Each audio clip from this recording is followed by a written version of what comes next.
Former Braves general manager John Schuerholz told me yesterday this is his favorite weekend of the year when some of his former players come back and get a chance to say hello to each other and the fans. Brian Jordan looks like he can still play. Despite that swing, he still looks like he can still play. They had a celebrity softball game between the 91 team and the alums earlier today as we get set for Game 3 of this 4-game series. Hi, everybody. I'm Tom McCarthy, along with Matt Stairs, who probably would have helped the alums for the Braves who lost to the 91 team earlier today. All right, today we've got a pitching matchup between Jeremy Hellickson and Julio Teheran. Not only are both right-handers, but both are rumored to possibly be going before the upcoming trade deadline, and both have had solid years despite Teheran's records. Well, they have. They've both pitched very well, and the reason why is because they have 4 good pitches, and they can throw them whenever they need to. First strikes, doesn't matter if it's first pitch, third pitch. But Jeremy Hellickson has been on a roll, and the reason why is his fastball command has been very good. It's been knee-high. That's the key for him, which sets up his great changeup. A lot of times you think a lot of hitters are going to crush the ball. All of a sudden, last second, it just dips out of the zone a little bit. You get a lot of weak ground balls or a lot of weak fly balls. But I really love the pace that he's picked up right lately. Throwing strikes for number 1, but being able to throw that changeup whenever he needs to, ahead in the count, behind the count, and that's what helps him out. Well, last time against the Marlins, and you look at the highlights right here, he probably could have pitched a complete game, but the Phillies needed some offense. They eventually won this ball game, but it doesn't diminish what he's done in his last 6 starts, a 1.89 ERA. Well, it's just getting it done. I mean, he's not pitching away from contact. He's actually challenging, even though he doesn't throw real hard. He maxed up at 91. He's still throwing the fastball down the middle with that little late tail, and that's the reason why he has a good ERA and a good record. Yeah, and his numbers across the board are almost equal to the numbers he had for a full season when he won 13 games for the Tampa Bay Rays. All right, so the Phillies have not seen Julio Teheran this year, and there was a chance they weren't going to see him today because of a shoulder problem, but he has been, despite his win-loss record, very good for the Braves. You know, he's been a headache. You can see right here, 4 starts, 3-0. Braves record 4-0. He's got an ERA of 1.23. Opponent average hitting 2.22. 0 home runs. And that's the key for him, is that keeping that ball down the zone. Again, he's like Jeremy Hellickson. He's not overpowering. But last year in September, he had a very good curveball. He was actually probably throwing the hardest this game he did all year. With 2 strikes, he elevated the fastball every single time versus our hitters. He works down in the zone, makes you look out over the plate with a curveball, down the zone with a changeup, and he's a very good athlete on the mound as well. Yeah, we see it right here with that particular play. And you're right, Matt. This day, it looked like he was the old Julio Teheran. He's averaging right now this year 91 miles per hour with his fastball. We'll keep an eye and see how healthy he is. He went 4 innings in his last outing against the Colorado Rockies before they lifted him with that sore shoulder. So tonight is Game 3 of this 4-game series. Teheran against Jeremy Hellickson. Teheran making his first start of 2016 against the Phillies. Look at the win-loss record, but look at the ERA, 2.71. Well, Cesar Hernandez once again is the leadoff batter for the Phillies. He has been red hot since his average dipped down into the 240s. We'll talk about Cesar and his success when we return. Phillies baseball is brought to you by Xfinity. Xfinity X1 will change the way you experience TV. By Toyota. For great summer deals, visit your local Toyota dealer or buyatoyota.com. Toyota, let's go places. By Citizens Bank. The next time you have a question about money, don't keep it to yourself. Ask a citizen. And by Independence Blue Cross. Live fearless. Learn more at IBX.com.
Pitchers getting ready for this evening's ball game. Julio Teheran against Jeremy Hellickson. Should be a great matchup of two pitchers that have very different styles to get outs in tonight's game. Well, we talked about those two guys during the first part of the open. Now let's talk a little offense.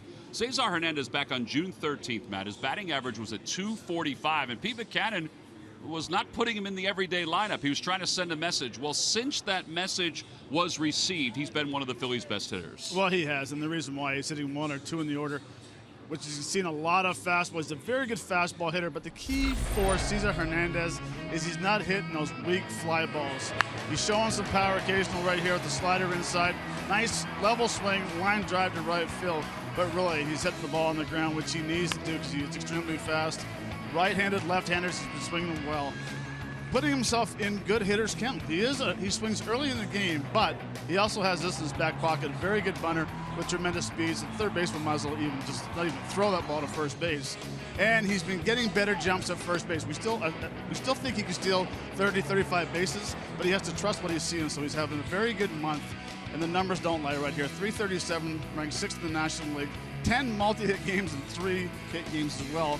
That's in the month of July alone. Well, you look at the infield hits. He has 8 infield hits in July, and he is the Phillies' leader in the clubhouse in that category for the entire season. So he is back in the top of the order for the Phils. We're getting set for game number 3. If you don't have rhythm ready to go, well, you have it when you watch the pregame festivities here at Turner Field. Lineups at first pitch when we get back.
Third game of this 4-game series. Julio Teheran is loosening up out on the mound as the lineup cards have been exchanged at home plate. Let's take a look at the Phillies lineup, brought to you by Xfinity. Xfinity X1 will change the way you experience TV. Leading it off at second base, Cesar Hernandez, then Odubel Herrera and Maikel Franco. Ryan Howard, the first baseman, bats cleanup. Aaron Altherr will hit fifth. Cameron Rupp will bat sixth. And the bottom third of Ashe, Freddie Galvis, and Jeremy Hellickson, and they will face the right-hander Julio Teheran, making his first start against the Phillies this year. But overall, 6-3 against the Phillies during his career. You know, it's amazing. His numbers, win-loss-wise, are like Shelby Miller a year ago for the Braves. An excellent ERA at 2.71. You should not have a 3-8 record when you have an ERA of 2.71. No, and you shouldn't be 0-4 at home with a 2.9 ERA as well. Snake bitten by run support, but he is a 4-pitch pitcher now. The reason why he has been struggling is his first pitch struggles in the month of July. He throws his fastball 62% of the time. He's not placing it very well. The league's hitting 370 versus it in the month of July. Time now for our Nissan keys to the game. Well, right off what I was talking about, the first pitch fastball versus Teheran. Attack the first fastball you see if it's in a good area to hit. He's giving you a good first pitch to hit. And Rupp, less upper body movement, use more lower half. He's been swinging all shoulders, not using those strong legs that he has. Well, here's Cesar Hernandez to lead it off. Cesar 1 for 5 with 5 walks in this series. He has scored a couple runs. And the first pitch of the night from Teheran is hit foul. So Cesar swinging at the first pitch. It's 0-1. Overall hitting .289 with 2 home runs and 26 runs batted in.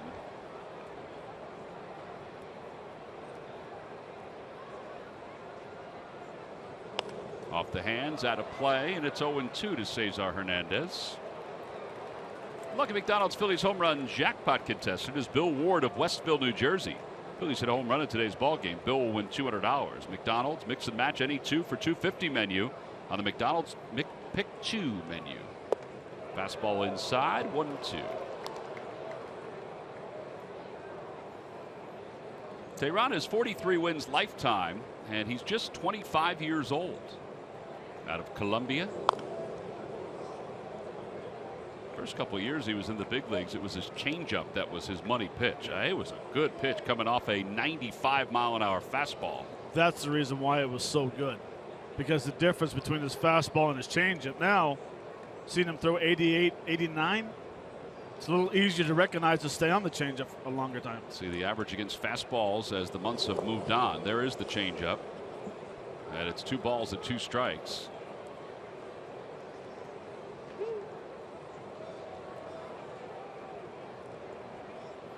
Tehran only pitched 4 innings his last time out, and they held him out for a couple of extra days just to give his shoulder a bit of a rest. Fastball right down the chute, 91 miles an hour, and 1 away here in the first. This is why you always think fastball with 2 strikes, because you can make the adjustment to an off-speed pitch. But if you're sitting off speed, I don't care who you are, you can't make the adjustment to a fastball. Well, after 1 out, here is Odubel Herrera. Odubel 2 for 9 in the series. He has 2 hits lifetime against Tehran. Felt like every time the Phillies saw the Braves last year, didn't matter what series it was, Tehran was going to start a game. This year, it's a totally different story. This is his first start against the Phillies.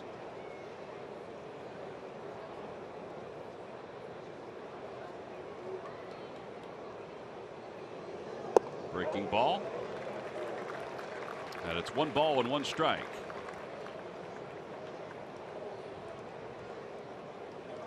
Mentioned the numbers during the open today. Tehran was 3-0 last year against the Phillies. The Braves were 4-0. The 1-1 pitch to Herrera, and he hits that one off the hands out toward right field. Markakis going back, gets to it. 2 outs. And Maikel Franco will be the hitter.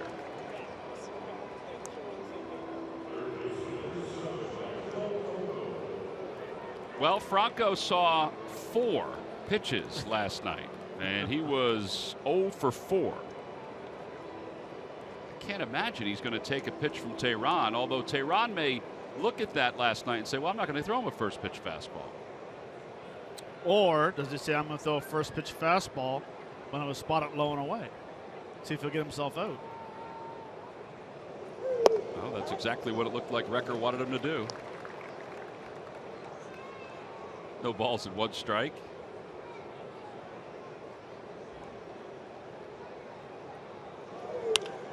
He swings at the second pitch. Popped him up behind second base.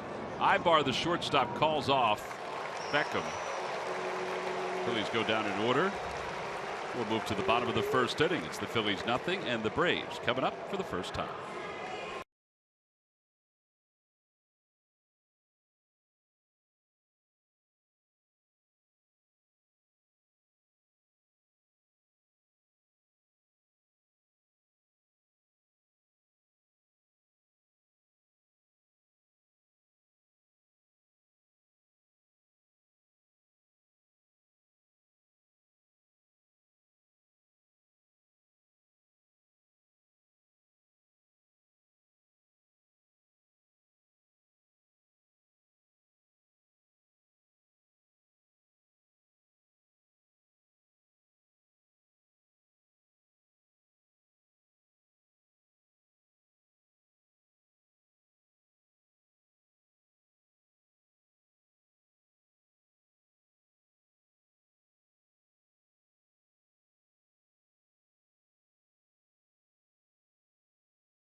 Hellickson, who's out on the mound looking to make his second start of this road trip. Let's take a look at the Braves starting lineup, brought to you by Xfinity. Xfinity X1 will change the way you experience TV.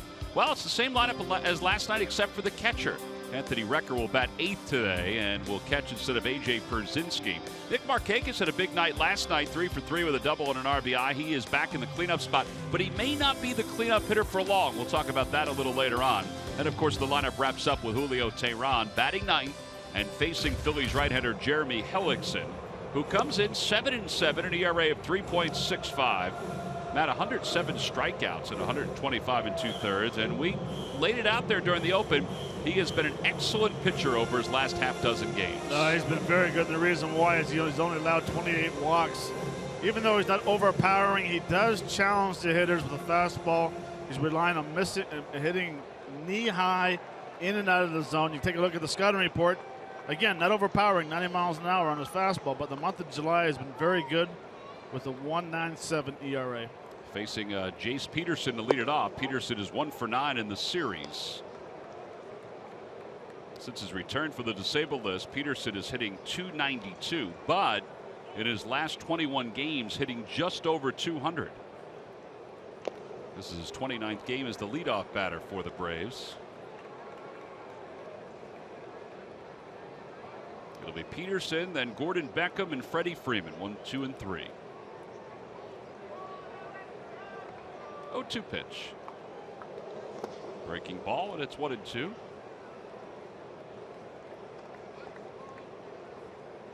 Hellickson last year made 27 starts for the Arizona Diamondbacks. This year, this is his 21st, so he's going to eclipse those numbers. And the reason he only made 27 last year was because of a sore hamstring. Put him on the disabled list as Peterson fouls that one at the plate.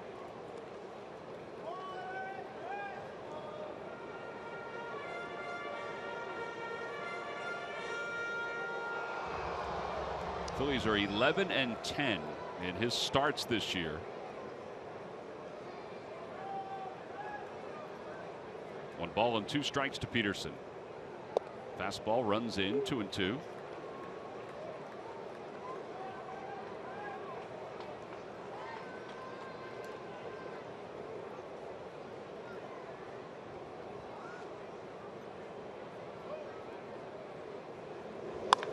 Liner down the right field line. That'll be in for an extra base hit. Peterson got that one into the left-hander's happy zone, and he rifles it into the corner. That's his 9th double of the year. That'll bring Gordon Beckham to the plate. Murph, some of the numbers that really stand out for Jeremy Hellickson are beyond the win-loss record, his ERA, but also some other very important numbers for a pitcher. Yeah, when you're looking at statistics and you're looking around to see what the guy is doing well, one of the ones that jumps out at you for a pitcher is their walks and hits per inning pitch, the whip for a pitcher. And Jeremy Hellickson, if you take a look at his whip so far this year, 1.12. That is excellent when you stop and think about keeping runners off base. He's also held opponents' batting average less than 250. They're at 239 against him this year.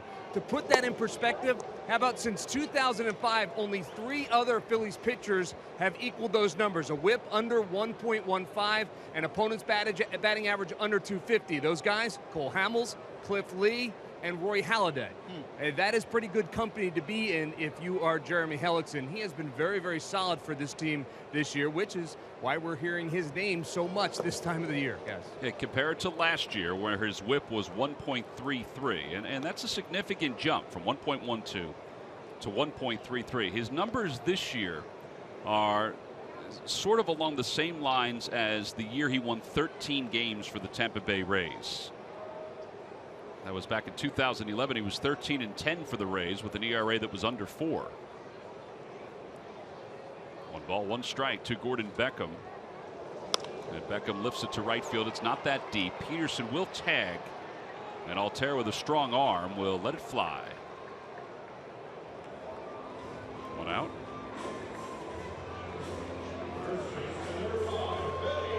And Freddie Freeman's coming up. You know, it's funny. It used to be that for a starting pitcher, you looked at his 1-loss record, his ERA, and his strikeouts. Innings. And his innings. Yeah. Now the other numbers like the whip is so important because you have to see if there's pressure on a guy. And there are scouts all around the ballpark today watching, not only Jeremy Hellickson, but also some of the Braves players as well. I see an ex-coach in that group right there, Mr. Williams. I had him somewhere, I can't remember, but I think it was Montreal. Freddie Freeman hitting .282 with 18 home runs and 42 runs batted in. He does have 3 hits in this series. Fastball inside, 1-0.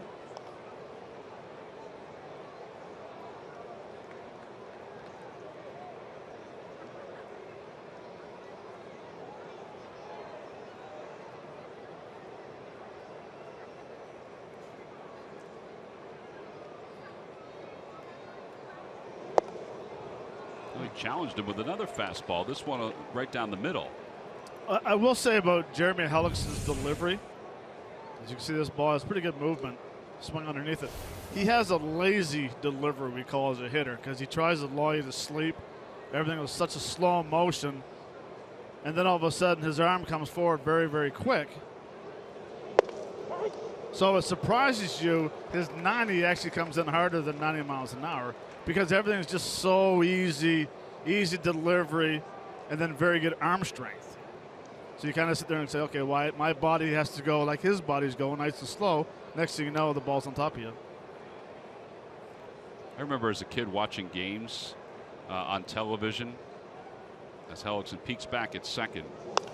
A guy like Rick Russell was that kind of a pitcher when I was younger, where he was very slow with his motion and then all of a sudden would come right at you. Greg Maddux was very slow.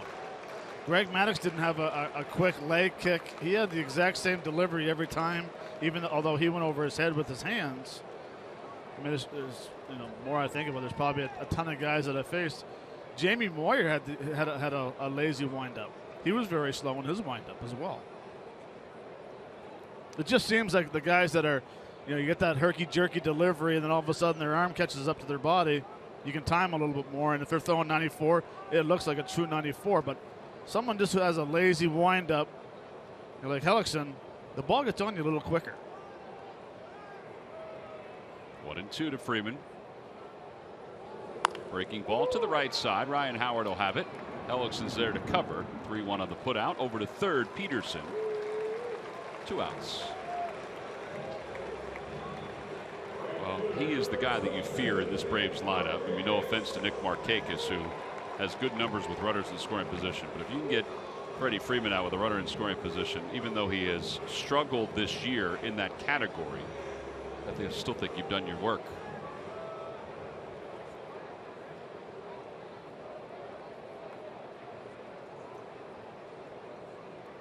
.44 career at-bats for Markakis against Hellickson because of their time in the American League East together.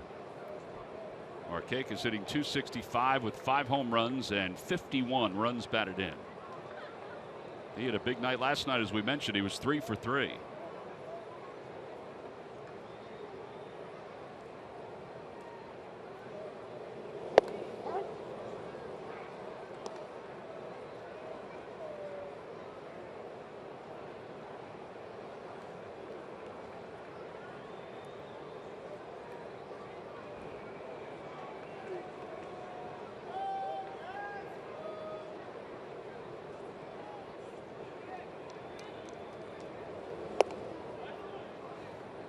Tonight's game is also available in Spanish. Just use the SAP button on your television or change the language through the menu on your cable box. 1 ball and 1 strike to Markakis.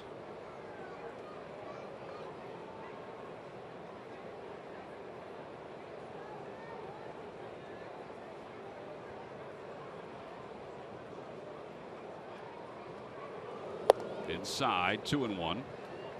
Is that a cutter? It was a cutter. He hasn't thrown that as often during this stretch. No, he hasn't, and I think the reason why is because that actually is a very good cutter right there, because he didn't throw it for a strike. Hits sharply to second. Cesar Hernandez to his left. And Hellickson works around the leadoff double to pitch a scoreless bottom of the first. No runs, 1 hit, 1 man left at scoring position. On to the second. No score.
Rockies. Jim Thome will be inducted into the Phillies Wall of Fame.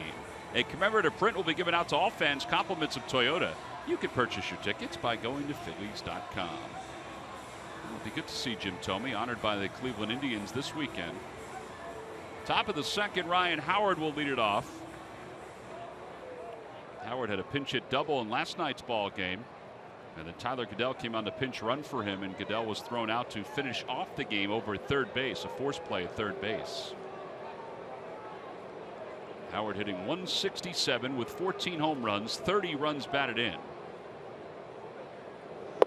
Tried to check his swing. He went around, says the third base umpire.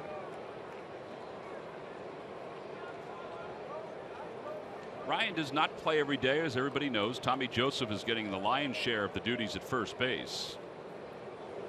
That ball is pulled down the right field line. That'll be in for a base hit going to the corner.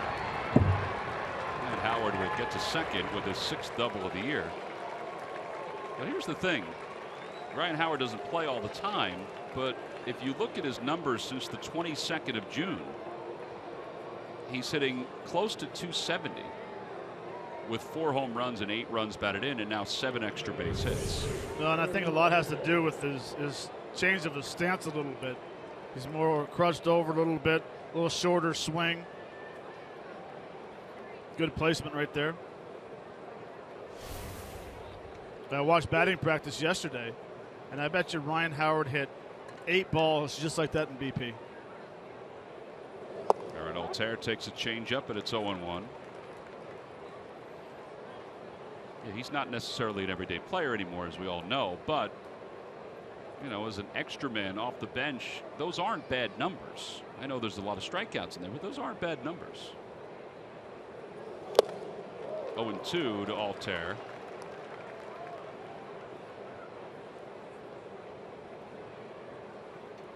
Altair had a big night his first night, and last night with everybody else in the middle of the order did not have a big night.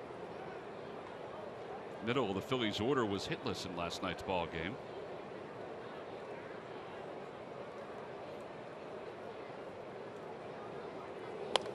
Fouled back to the screen. It remains no balls and 2 strikes.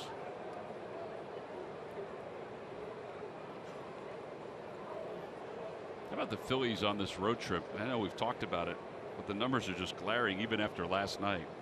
They've left 72 runners on base and are hitting just 145 with runners in scoring position. Now, for the year, they're not tearing it up with runners in scoring position, but that's about 60 points lower than what they are for the season. The ebbs and flows of a baseball team. There are those numbers we were talking about.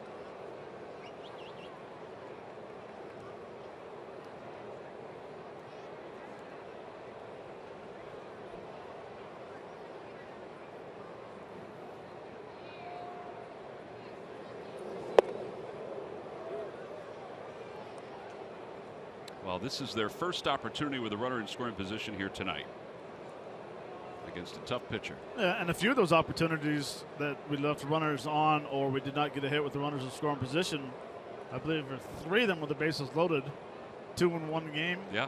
2 of them with in one Miami. out. Yeah, in Miami. There was another one in Pittsburgh too, right? Yep. Time is called as Tehran and Anthony Recker. They haven't worked a whole lot together, so whether that matters or not with a runner at second base, they'll take a moment to confer. Give us a chance to let you know who the arbiters are for tonight. David Rackley behind the plate, Alfonso Marquez at first. Larry Vanover is the crew chief, and Nick Lentz is around at third.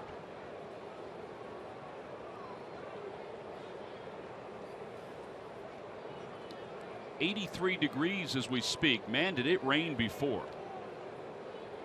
There's some cloud cover.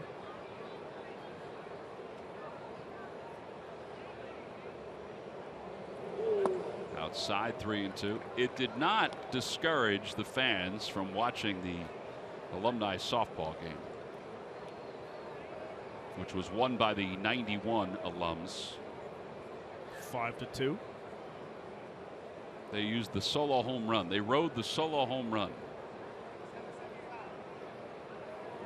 Swing and a miss. Altair strikes out and 1 away. That is the second strikeout for Tehran. Altair kind of attacks out like it's a fastball. Got to remind yourself, 2-2 count, 3-2 count. Off speed is always you have to have that in the back of your mind. So you take a 3-2 approach like it's a count of 2-2. They might throw an off speed pitch. You still sit fastball, but you cannot gear up only on a fastball. Cameron Rupp takes inside to start this AB. Cameron 0 for 4 in last night's ball game, hitting just 143 since the All-Star break. He's fallen into that rut of leaving guys on base. He's left 10 on base since the All-Star break. 1 ball, 1 strike. On the Toyota Major League scoreboard, they've gone to the top of the 9th inning, and the Giants lead the Nationals 5-3. Eduardo Nunez just acquired from the Twins with a 2-run double. How about last night? The Nationals turned that part of the franchise's first triple play, and it could not have come at a better time. They were up 4-1 in the 8th inning, and the Giants loaded the bases, and it turned out to be a 3-3-5 triple play. It's the first 3-3-5 triple play in the history of Major League Baseball. Zimmerman caught a liner, stepped on first, through the third. Outside, 2-2. It's also the 5th triple play of the year. Back in 2014, there were 6. If you're wondering if that's a lot, that still is a lot, though. 5. I think 1 is a lot in the season.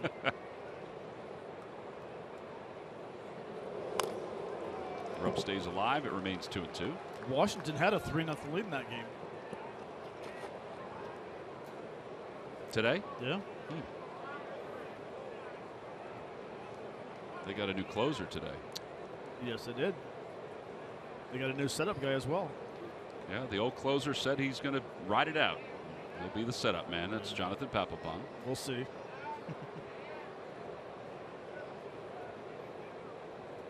Mark Melanson was acquired. Rupp hits it back toward the middle. A base hit it to left center field. Howard's around third, heading for home. Enciarte lets it fly, and it's going to be off the glove of Recker. It's an RBI single for Cameron Rupp. And the Phillies take a 1-0 lead.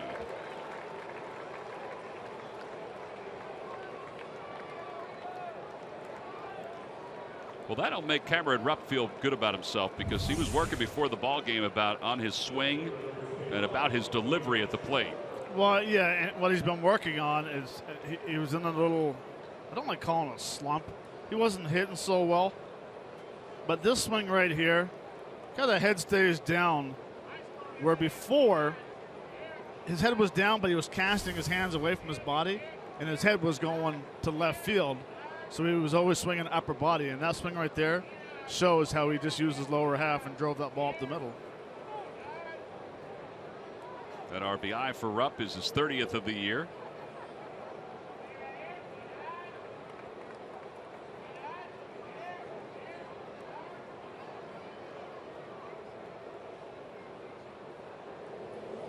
Kodiashi takes high.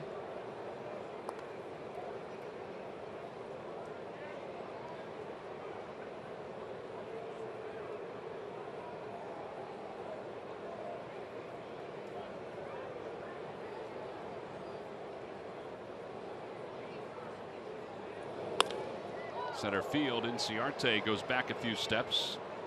Cody a little out front of that off-speed pitch. And there are 2 outs. Introducing Storm Ranger 10 from NBC 10, the only Doppler radar system on wheels. It goes to the storm before the storm reaches you. For the most accurate, most reliable weather information anywhere, trust your NBC 10 First Alert Weather Team and Storm Ranger 10. Count on it. Well, we could have used that today down here in Atlanta. I'll be the co-pilot. There was a monster thunderstorm that was rolling through today.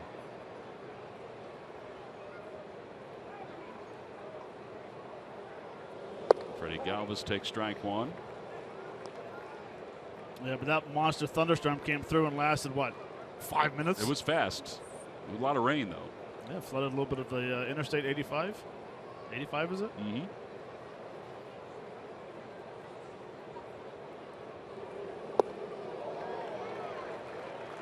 Speaking of casting,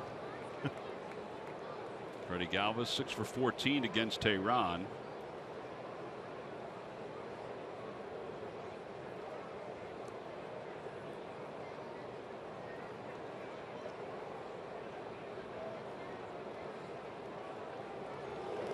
Out front, Galvis says he hit it and it was a foul ball, and the home plate umpire agrees with him.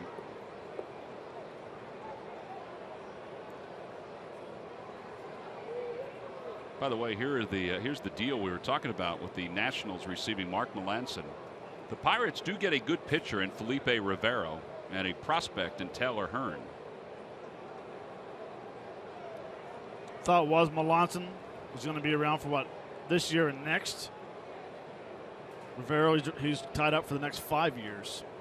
And he throws hard. Now, sometimes he doesn't know where it's going, but he throws hard. Yeah, most pitchers don't. Balls at 2 strikes to Galvis against Tehran, who most of the time knows where it's going. But they also thought that Pittsburgh could use either Tommy Watson or Felice to close. And we saw Felice when we were there, and he's back to the Texas stuff. Ranger. Yeah. Felice. Love this time of year. There's a lot going on. Some you expect and some you do not expect. Uh-oh. Oh, right in. Right in and out of the beer vendor's bucket. He wasn't even noticing what was going on. Did it stay in? Nope, it went out. The gentleman picked it up. Here we go. He's not looking. Hey, heads up, heads up. Bam. Oh, off the chest.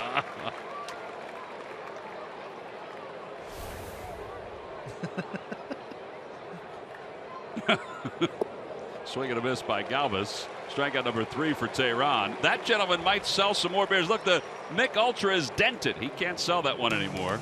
Maybe he can sell it for a discount. Here we go. Somebody help that man out. Buy some beers from him. 1-0 Phils as we go to the bottom of the second.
Some of the members of the 1991 Atlanta Braves worst to first team were introduced, including the MVP, Terry Pendleton. There's Sid Bream, who got a nice round of applause last night and also got a nice round of applause today. Tommy Glavine, who was a big part of that 91 team. Fans here thanking the Atlanta Braves franchise for those 14 consecutive playoff runs. Man, I don't know if that's going to be matched anytime soon. That's pretty good share money right there. For 14 years. 14 years playoff share. John Smoltz was here last night. He is working today doing national television, and Smoltz had a hand in a lot of those. So did Glavine, and of course Bobby Cox certainly did. Won the World Championship in '95. They lost to the Twins in '91. Here's Adonis Garcia to lead it off, hitting .266 with 8 home runs and 32 runs batted in. He had a hitting streak come to a close last night.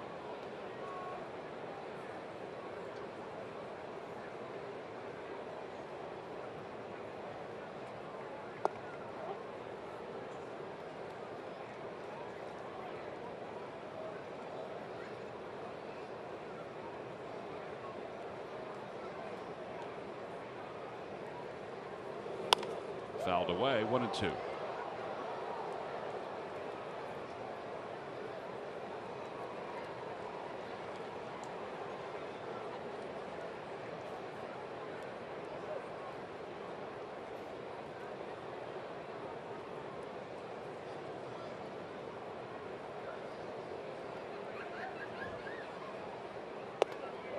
Moves Garcia off the plate. Garcia 2 for 8 with 2 RBIs in this series so far this year. 6 for 16 against the Phillies.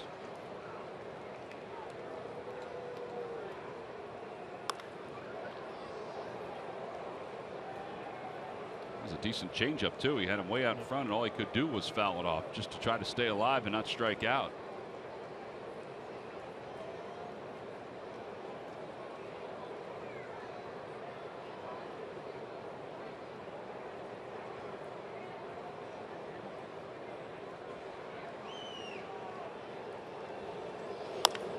To the left side. Franco can't get it. Galvis does. Long throw in time, and a good stretch by Ryan Howard. 1 away. Good concentration by Freddie Galvis. It's actually better that Freddie Galvis played that ball instead of Maikel Franco. Yeah, third baseman, you always want to go over and cut it off, but his momentum was going so hard towards second, he would have had to take a quick turn and throw, but Freddie Galvis was planted and had a chance to make a strong throw to first. Well, Galvis this year, one of the better defensive shortstops in the National League. He's committed 6 errors. And Ender Inciarte, who has hit in 10 straight, 11 for 38 during that time. It's been a subtle streak, hitting .242 overall. And he takes curve for strike 1.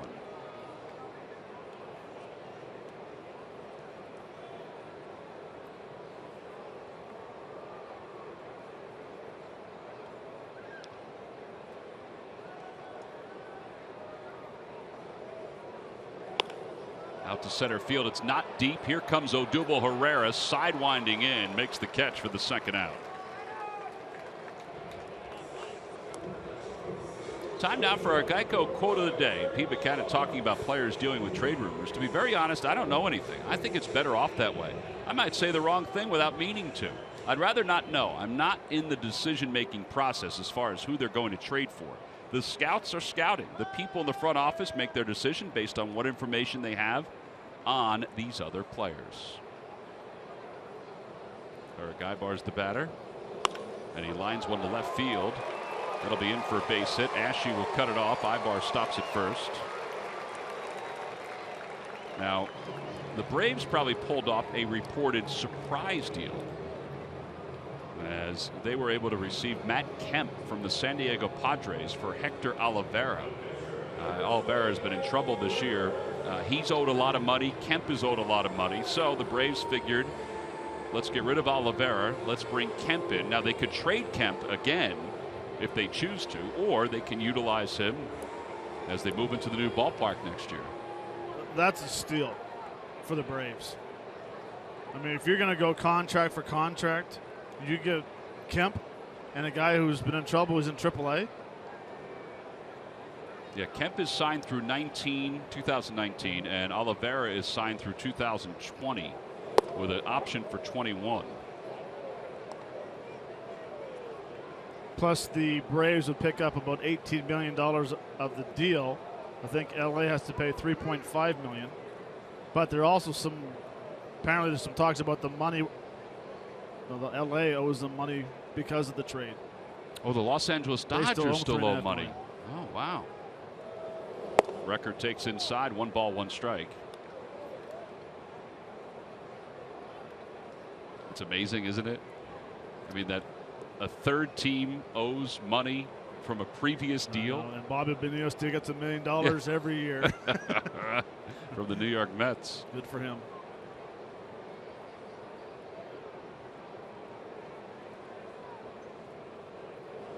In the dirt, Rupp blocks it, 2 balls and 1 strike.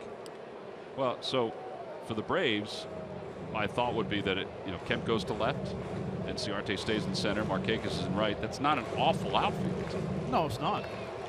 Especially the year that Kemp's having, 24 home runs, hitting about 265.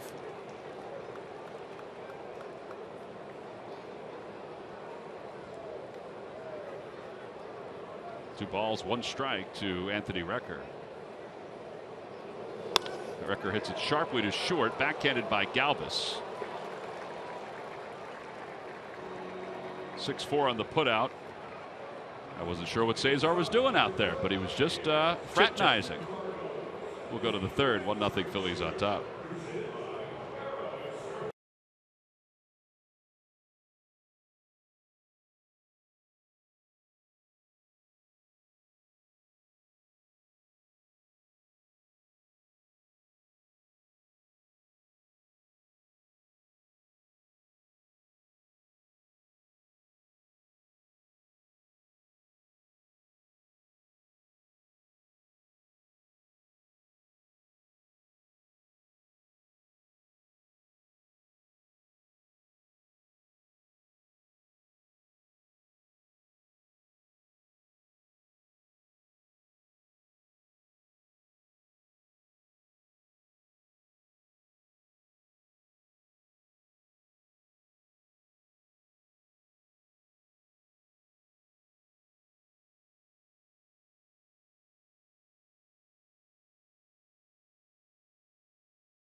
Up the fans trivia question. Log on to Phillies.com. Go to the fans section for all the information.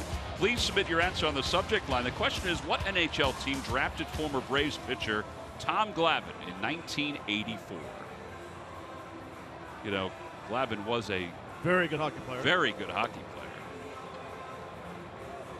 From Billerica, Massachusetts. Second best pro ball player to play hockey. Who was the first? Was it you? No, Larry Walker. Oh.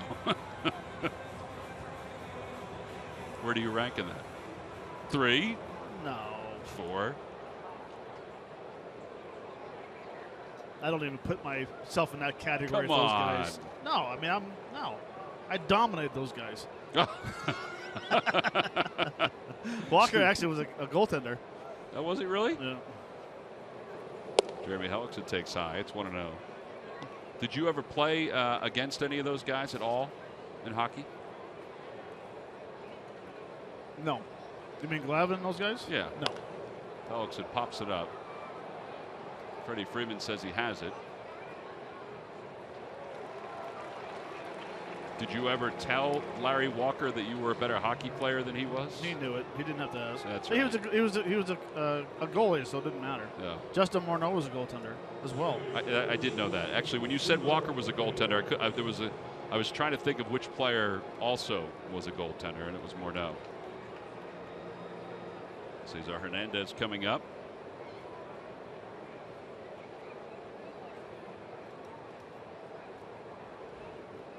Cesar went down looking his first time up. Shows bunt. And there's a strike.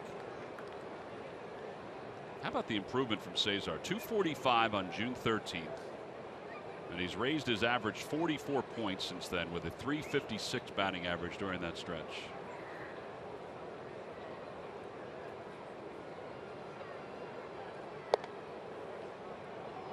The other thing, too, is his on-base percentage is over 400 during that time. And the walks will help. Yeah, including 5 in this series.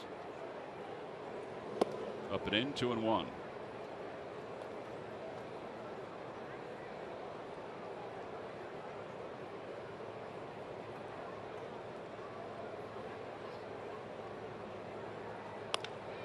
Freddie Freeman stays down on a ball that hit the lip of the infield.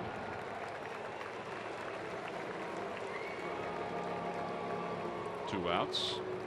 Phillies fans, next time you want to grab Phillies seats, get the StubHub app. Not only will we find seats you'll love whenever you want, you can find the best seat for your buck when you sort by best value. We take the price and location of seats and show you which tickets at StubHub give you the best deal. So get the StubHub app today.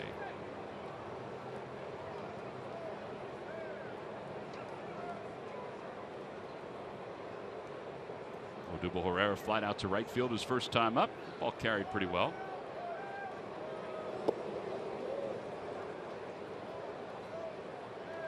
Odubel has hit in his last 4 games, but since he was named an All-Star, he's hitting .236. So the other day he said, I'm not really sure if that's in my head or not. If I feel like I have to prove something, maybe. I would say no. I would say that teams are really concentrating on not allowing this guy to hurt us. Pitching him different. Pitching him almost backwards? Well, yeah, I mean, that's a situation right there. I mean, Odubel Herrera last year and early this year would get a 2-0 fastball. Now he's getting 2-0 changeups. First pitch curveballs. He hasn't seen a fastball yet this at bat. Onto this one right here.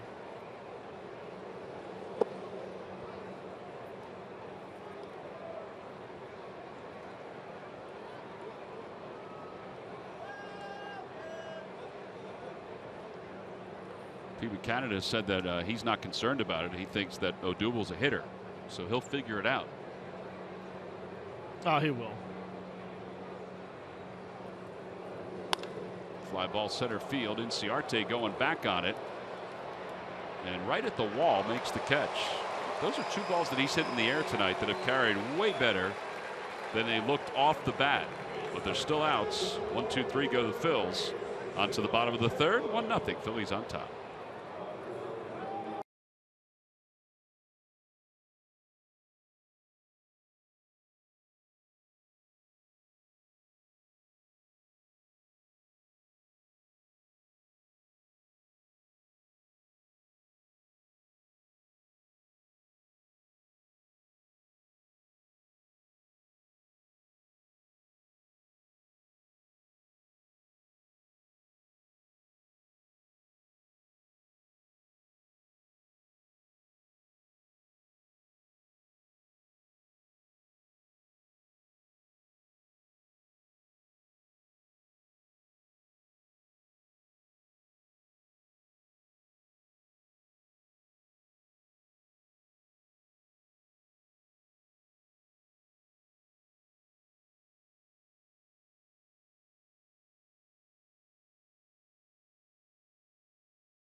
Delaware Valley Honda dealers. Hurry to your local Del Val Honda dealer. Visit DelValHondaDealers.com.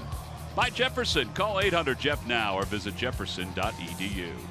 And by Yellowwood brand pressure-treated pine. If it doesn't have this yellow tag, you don't want it. Bottom of the third, Julio Teheran will lead it off for the Braves.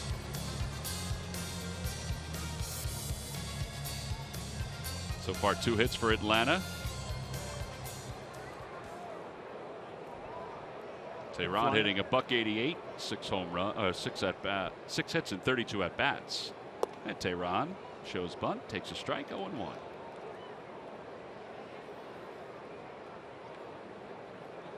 Well, Jeremy Hellickson has not deviated, Matt, from what he's been doing recently.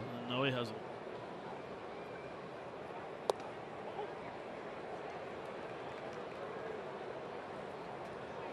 Ask the catcher. I love when hitters do that. I used to ask the catcher all the time. Were they honest with you? Is that really a strike? 0-2 pitch. Swing and a miss, and strikeout number 1 for Jeremy Hellickson. MLB.TV Premium, the #1 live streaming sports service, delivers everything you've come to expect and more. Watch every out-of-market game live in HD on over 400 supported devices. It includes a free subscription to At-Bat Premium, the #1 app for live baseball. Blackout and other restrictions do apply. Visit MLB.TV for details.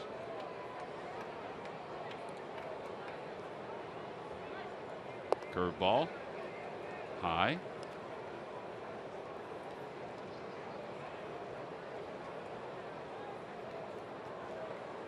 Jace Peterson doubled his first time up.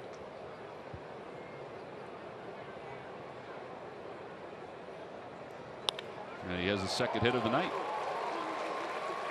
That was a pitch that was up. Changeup that was up. And here's Gordon Beckham.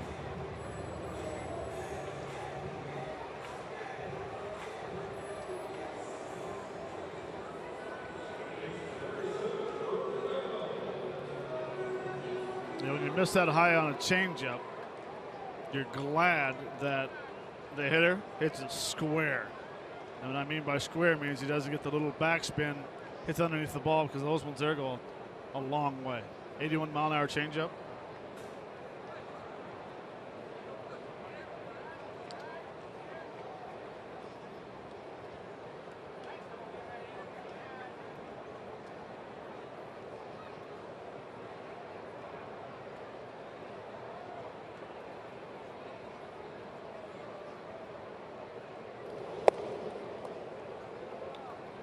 Tried to run that fastball in on the hands to Beckham. Here's that pitch to Peterson.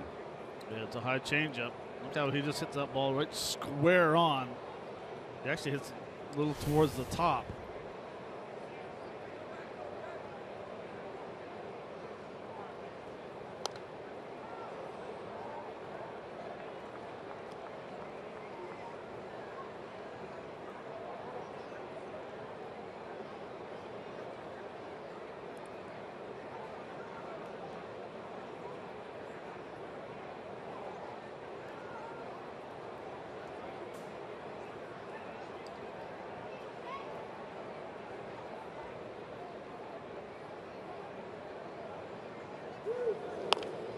Ground ball foul past Bo Porter.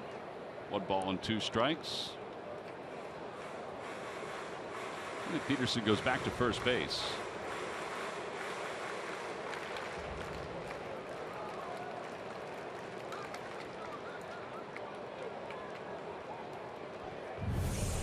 I love the fact that he's starting to throw that fastball, the 2-seamer, inside corner, and allowing the right-handers to jam himself.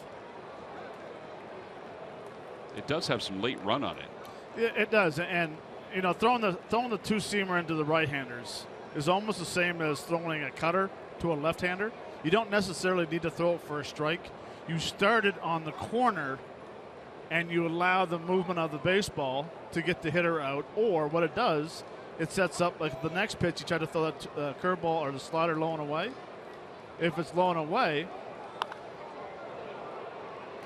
If it's low and away, you're pulling off because you start thinking, okay, well, he's got a pretty good sinker today. I need to get the barrel out. Yeah. I need to get that head out in front of home plate. So you start to leak a little bit as a right-handed hitter.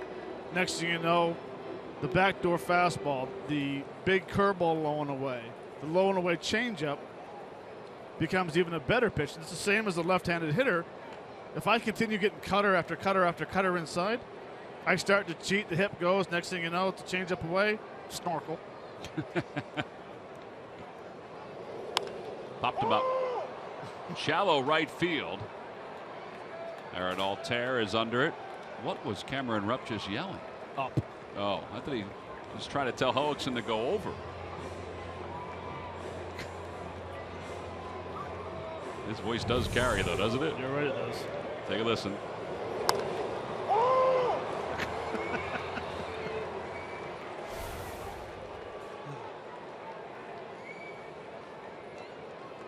He's just going to make sure that Odubel Herrera here is in the center field, and hopefully he doesn't lose one again. That's a good point. That happened in game 1 of this series. Freddie Freeman grounded out his first time up, 0 for 1. Changeup fades away, and it's 1 ball and no strikes. So think of it if there was a pop-up in foul territory close to first base, and Cameron Rupp would yell up, and if Moyer was on the mound yelling 2 hands. People would be just yelling at each other all over the place. There'd be kids in the crowd. They'd be crying. They'd be scared. Inside 2-0. But man, would the game be played fundamentally sound. You're right, it would.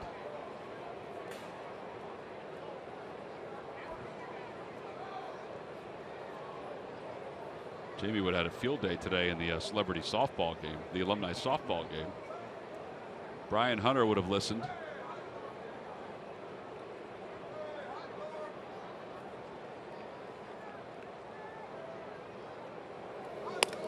Broken bat, looper out toward left center field. That's going to drop in for a base hit. Peterson's going to go to third.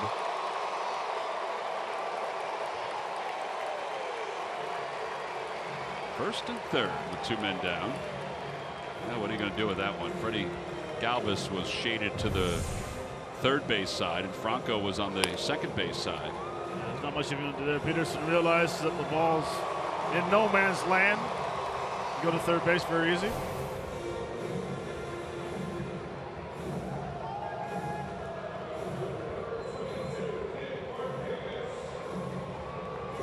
Markakis grounded out to second base sharply his first time up.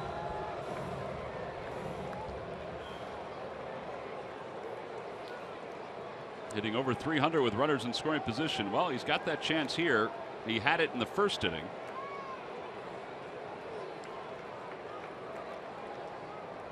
Braves already with 4 hits.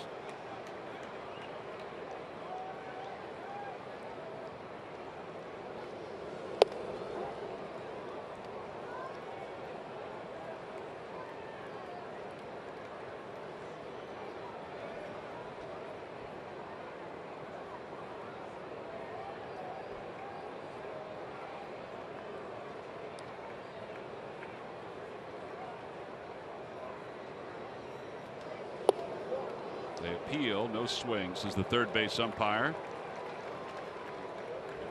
And it's 1-1.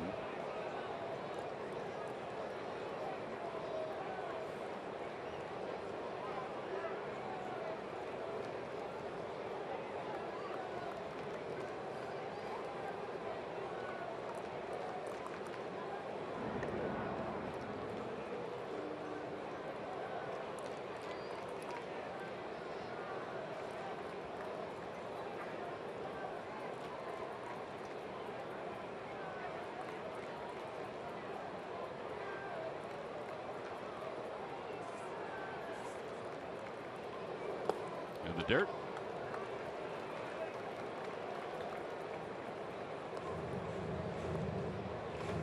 That was a changeup right there where he tried to guide it. Tried to aim instead of just throwing it.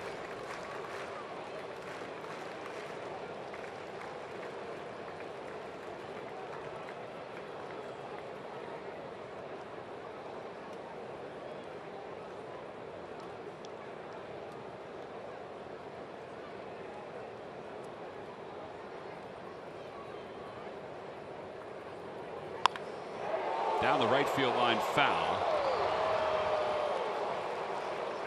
That's the cutter I was talking about right there. You know, you throw it, you start it on the corner, it eventually it's a ball, but what are you going to do? You get the barrel out, and all you do is you hit it foul. Mm-hmm.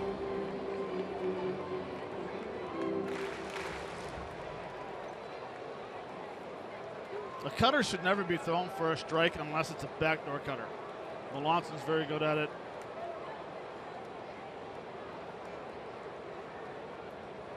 Mariano Rivera was very good at it.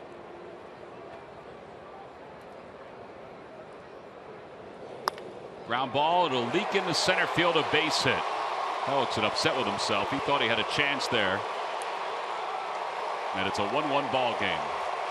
Now the way the shift was, there was no way one of the infielders was going to get to that. So Markakis has his 5th hit of this series.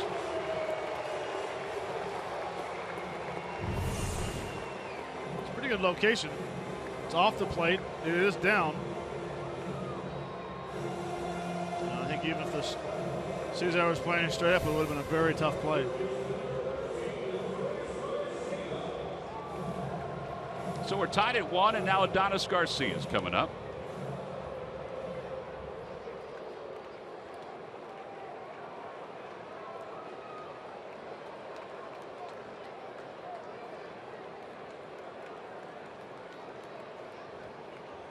Garcia grounded out or chopped out to shortstop his first time up.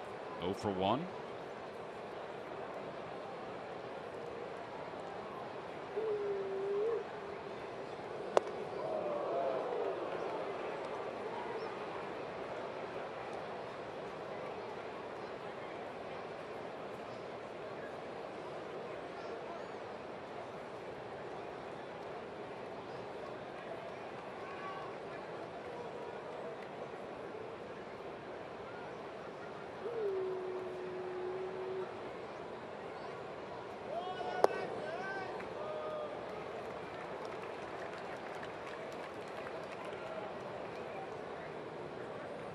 Already 52 pitches for Hellickson. That's a little heavier than what he's normally used to.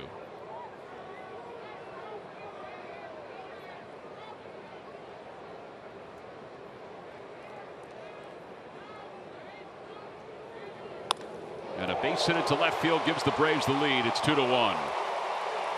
Freddie Freeman will cross the plate.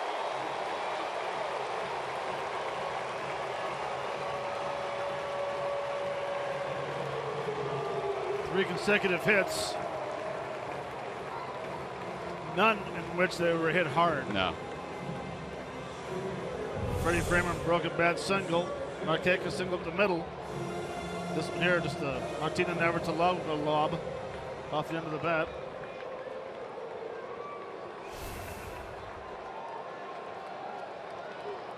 So the Braves lead it 2-1. They now have 6 hits. Well, they've made some adjustments the second time through. Fastball in there to Inciarte. Inciarte flied out to shallow center field his first time up.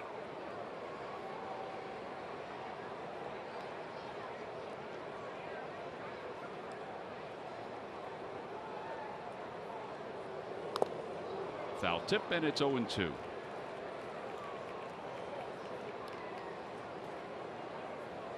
Mentioned that Tehran has been a tough luck pitcher for the Atlanta Braves this year. So these 2 runs that his team has given him, he's probably thinking this is like a 9-0 lead. He's the guy that made the first out in this inning. So balls and 2 strikes to Ender Inciarte. And he got him. Another foul tip. Rupp hangs on, and that'll wrap up this 3rd inning. 2-run score, though. Braves leave a couple. 2-1 Atlanta as we go to the 4th.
Protect them with Independence Blue Cross. They're part of a national system of Blue Cross and Blue Shield plans that cover more than 100 million members across the country. Live fearless. Learn more at ibx.com/biz.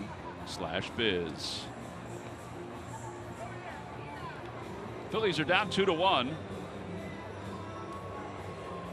Nick Markakis has had himself a good couple of days at the plate. He and Garcia each have RBIs in this ball game. Backing the pitching of Julio Teheran. Teheran, he has 10 games this year where the Braves have given him 2 runs or less of run support. During that time, he's 0-6 with an ERA of 2.78. So right now, this is the 11th game of 2 runs or less, but he has the lead. Maikel Franco, Shocker. a mighty swing at the first pitch. All right, Matt, but with that said, he is a 400 hitter when swinging at the first pitch. Yeah, I have no problem swinging at the first pitch. Out to left field, Chase Peterson.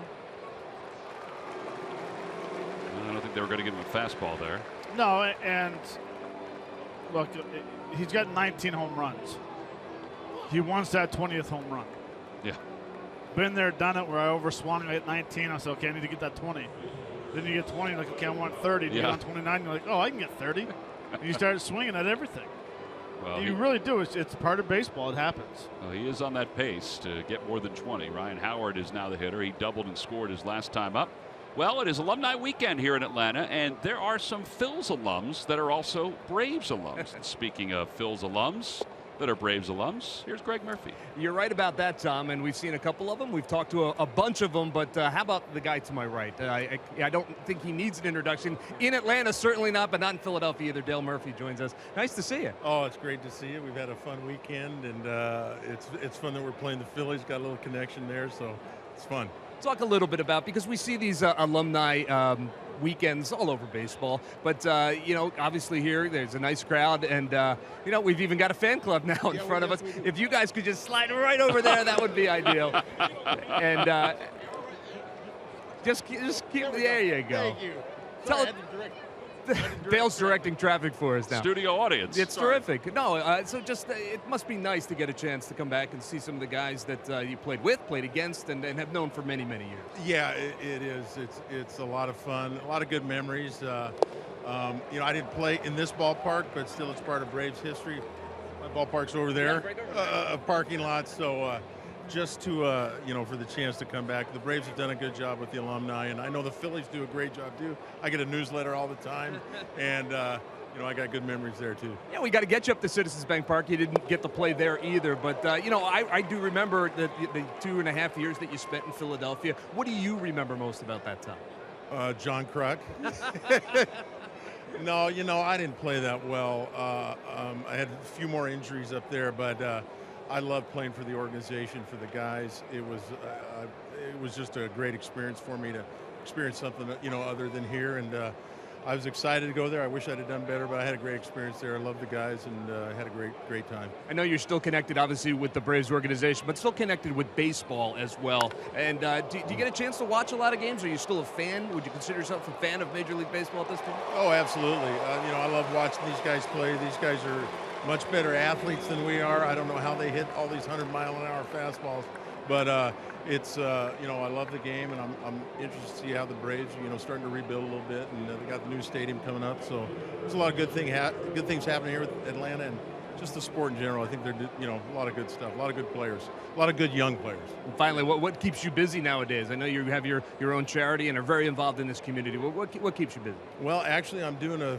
few part-time things here with the Braves, some PR stuff, and going to see some minor league guys too as well, and you know, I still do some speaking and all that kind of stuff. So, you know, it's hard to get away from the game, and so maybe I'll be doing a few more things for the Braves. Well, folks certainly do not want you to get away from the game. It's nice to see you, Dale, and thanks for taking a couple minutes with us. Thank you very much.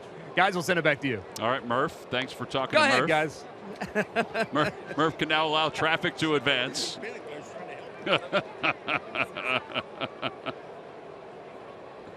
No balls and 2 strikes to Aaron Altair.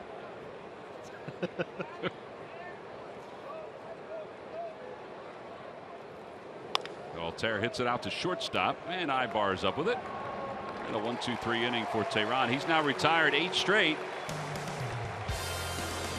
We'll go to the bottom of the 4th inning, and again, alumni weekend here at Atlanta. Del Murphy having some fun with his former teammates and his manager Bobby Cox.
Visit buyatoyota.com to find your RAV4 today. Toyota, let's go places. Let's go Phils.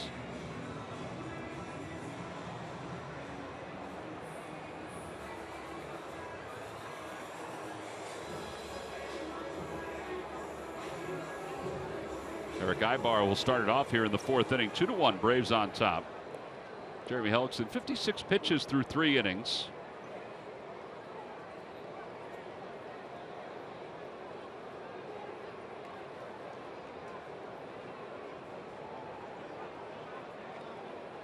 And he needs a quick one right here. First pitch to Ibar, a bit high, and it's 1-0.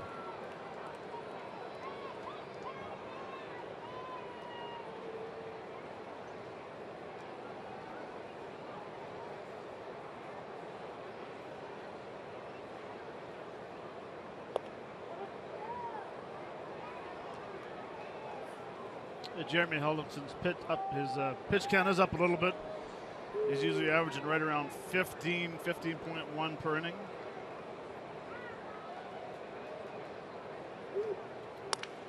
To the right side, Cesar Hernandez will get to it, and they throw out Ibar. Sounded like he broke his bat on that ball. And 1 out for Anthony Recker.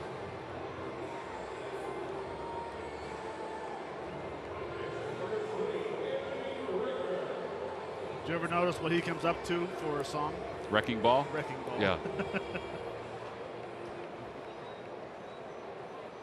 I used to come out to Steve Austin, WWE. Yes, you did. And then towards my last couple of years, I came out to Not As Good As You Once Was. Over to the left side, Galvis gets the nice easy hop. He throws Recker out. 6-3 on the putout. But you didn't put a whole lot of thought into it, did you? What song you were going to? I mean, a lot of guys put a lot of thought into it. No, mine was easy because I was a diehard, and still am a diehard WWE fan. And back in the Oakland days, I had Stone Cold Steve Austin, the Glassbreaker. Giambi would have X-Pac. He'd have something, I don't know what I forget what he had. Then you had Tim Raines, who had the Rocks. You smell what the Rock's cooking. Yeah. So we based all of our walk-up songs from the WWE. And that was most of your. I mean, now they didn't always do it, but every time I hit my career, I had it, except for my last year. Tehran takes it side. 1 ball, 1 strike.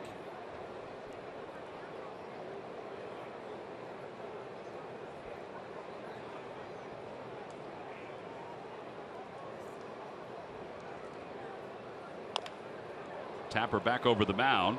Galvis charges, sweeps it over to first, and that is a 7-pitch 4th inning. And this Rav 4th inning comes to an end, and he needed a quick one, and he got a quick one. We've played 4.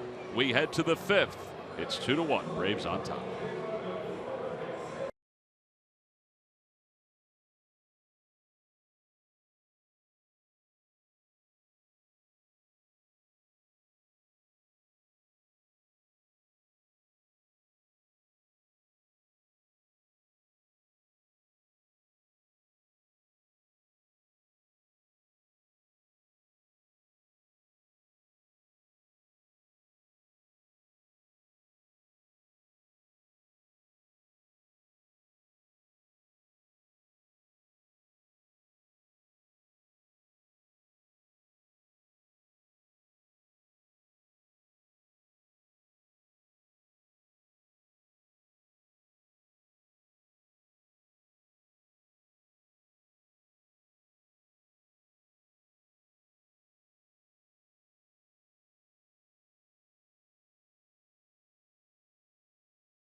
Giants 3-game series, 2 night games, and then Thursday's a day game. It's a Citizens Bank Business Person Special. Get your tickets now by going to Phillies.com. All fans coming to the ballpark on Thursday will receive the Citizens Bank Pride of the Phillies print featuring Ryan Howard and Carlos Ruiz. And don't forget, after the game, if you're 14 or under, it is Nemours Kids Run the Bases. 8 in a row retired by Julio Teheran as we start the top of the 5th inning. Cameron Rupp single homer run his first time up. He will lead it off.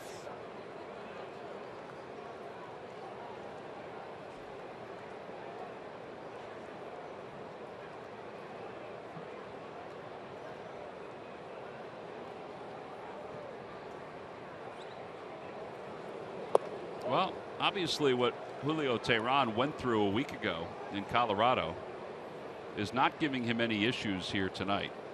No. They were concerned. You know, they were concerned they were going to have to first put him on the disabled list, but that there would be something even more wrong than just discomfort in his shoulder.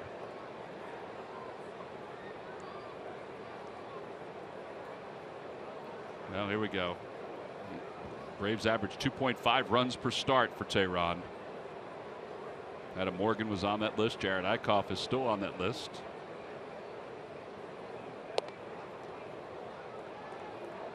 I know they're rebuilding here, but he's only 25 years old. You would think it's worth keeping him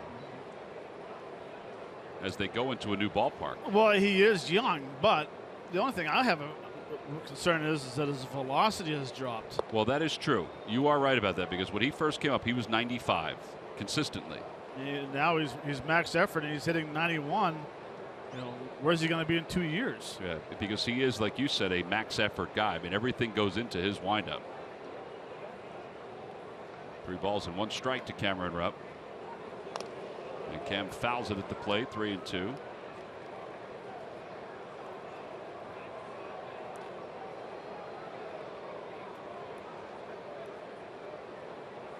He wasn't happy with that last pitch, but probably more location of away.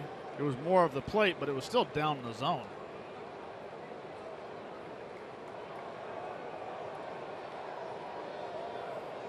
Well, his average fastball this year, 91. Intentional ball. I don't know what that is.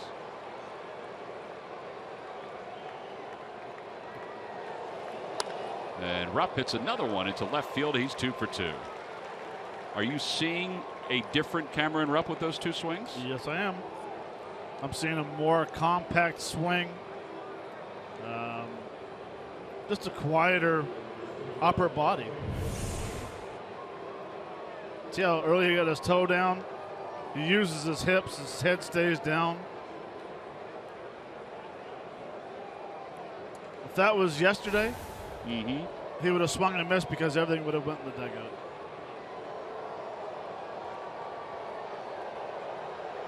There's Cody Ashe. Phillies with 3 hits now. Rupp has 2 of them. Pitch is low. 1 ball, no strikes.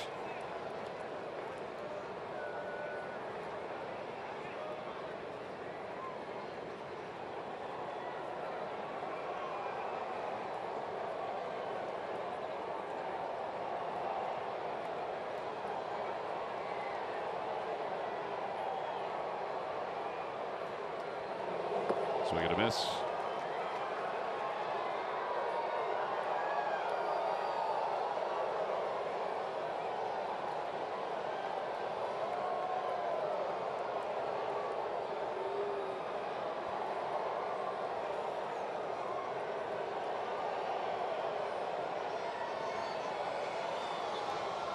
Cody Ashe 9 for his last 71 with 4 extra base hits. And that's, you know, that's since July 1st when he was hitting .291. It has been a frustrating run. I don't think we've ever seen Cody Ashe go through this kind of a run offensively. Usually when he scuffles like any other player, he gets right back into it. Right.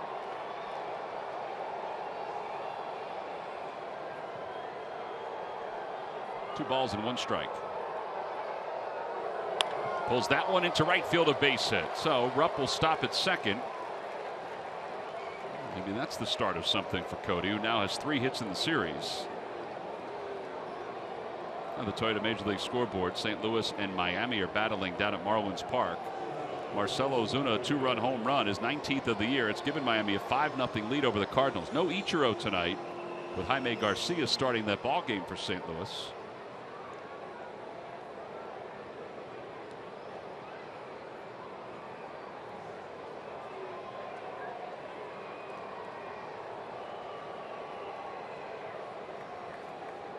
Garcia comes over to have a conversation with Tehran, with Freddie Galvis up. Galvis struck out his first time up, hitless in his last 9 ABs. Phillies are trying to tie this ball game up. They've got 2 on with nobody out. Chopper foul, and it's 0-1.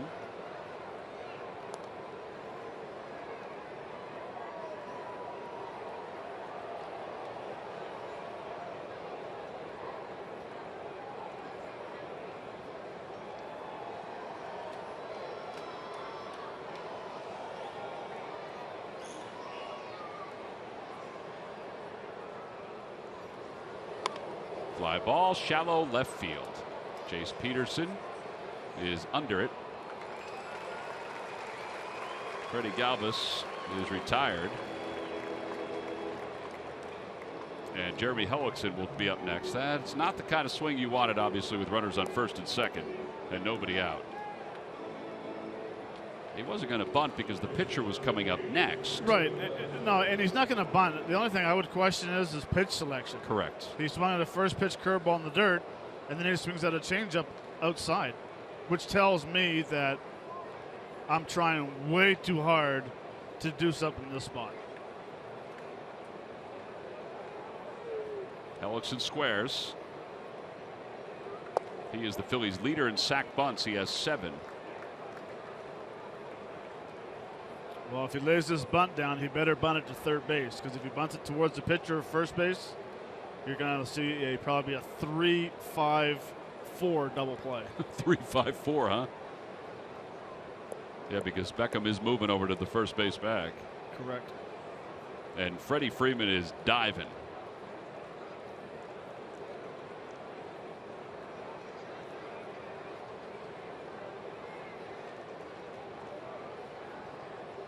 And he bunts it foul. It's 0-2.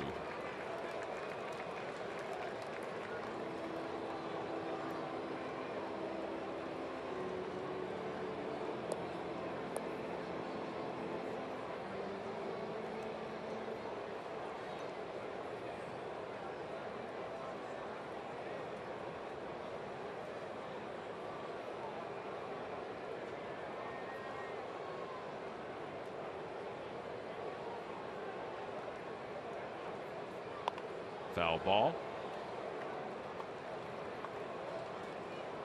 Remains 0-2.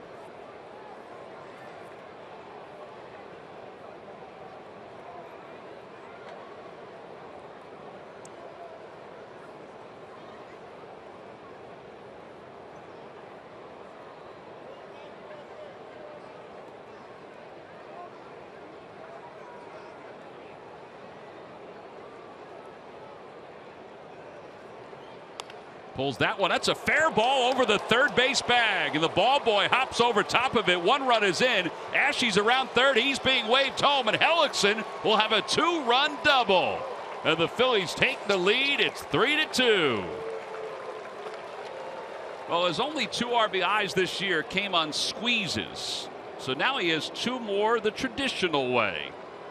And thank goodness the ball boy did not touch that ball. Yeah, we would have second, third situation. First double of his career. What a perfect timing, too. Fastball inside. Just keeps it foul down the line. Ball boy, get out of the way. But it catches underneath that wall right there and allows Cody Ashe to score from first base. Well, that was an even bigger break right there.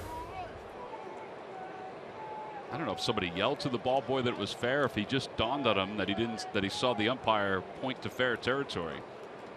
3-2 Phillies on top. Here's Cesar Hernandez, and he takes up high 1-0.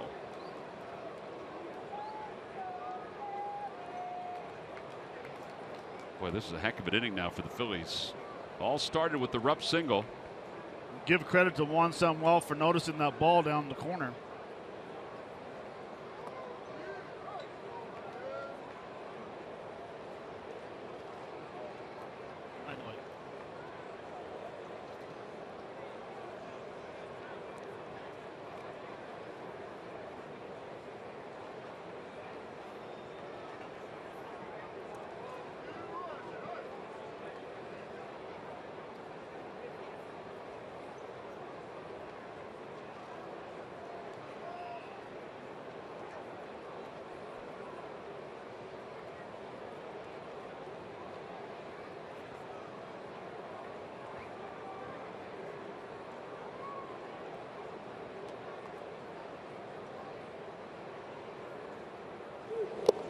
Foul tip, 2-1.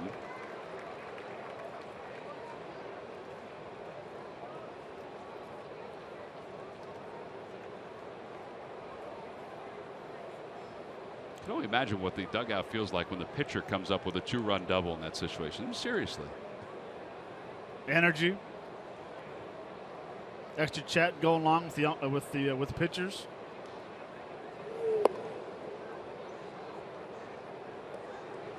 Bullpen action for the Braves. Eric O'Flaherty. This is kind of surprising.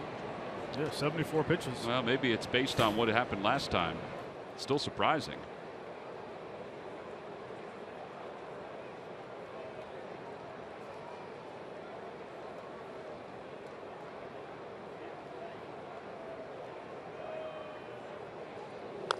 Little dribbler foul, and it's 3 balls and 2 strikes.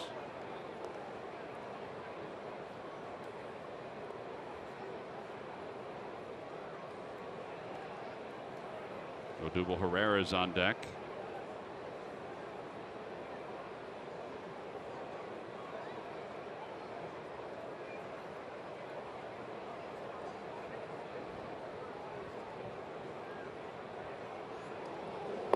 Ball 4. Not the easiest hold for Cesar Hernandez.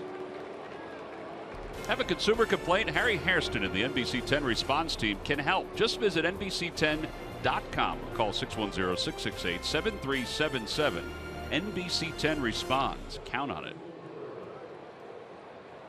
Well, Roger McDowell out to the mound to talk to his right-hander. He's allowed 2 runs in the inning.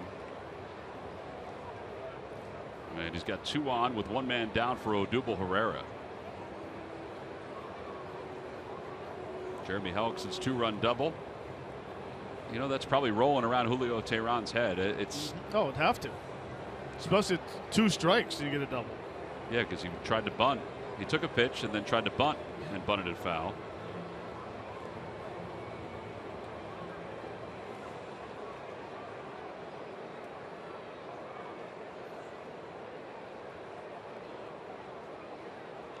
Odubel's flied out to right, and he's flied out to center field.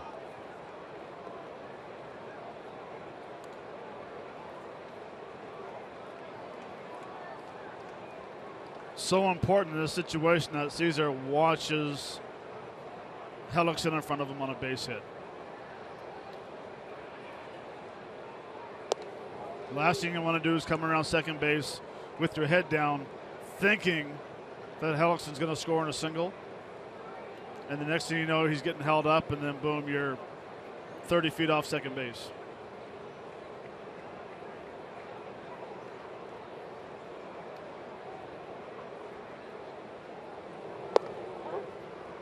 One ball, one strike. You know, and I say that because I used to tell runners behind me, hey, make sure he's sending me.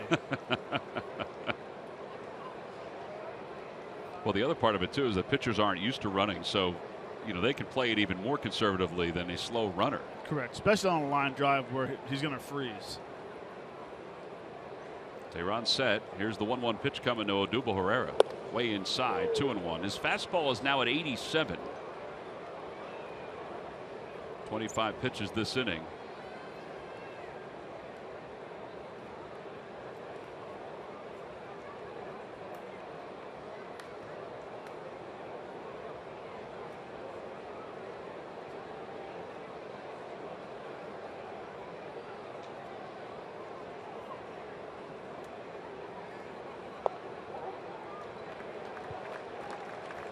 Well, here we go again, just like the last at bat. 2-1 breaking ball. Last at bat, it was a 2-0 off speed pitch.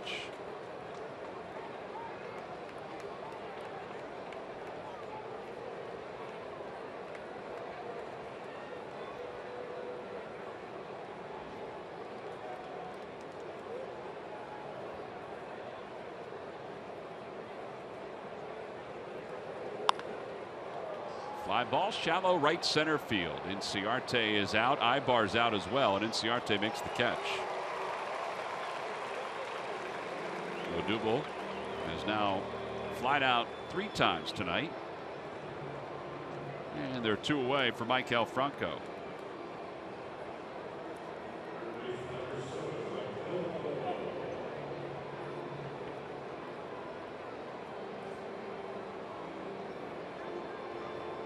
Franco's 0 for 2.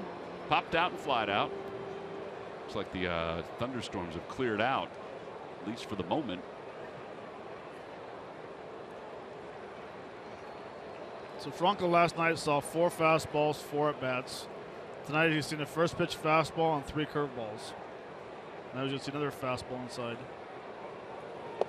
And he takes it, and it's 1-0. Yeah, the first night they tried to sneak one by him, and they couldn't. The home run, the 3-run home run. They tried to sneak a breaking ball by him. They couldn't. It hung up there. There we go again. This one's low, 2-0. It's a better take, but he's still a little jumpy. And he's got to realize in this ballpark that the ball flies.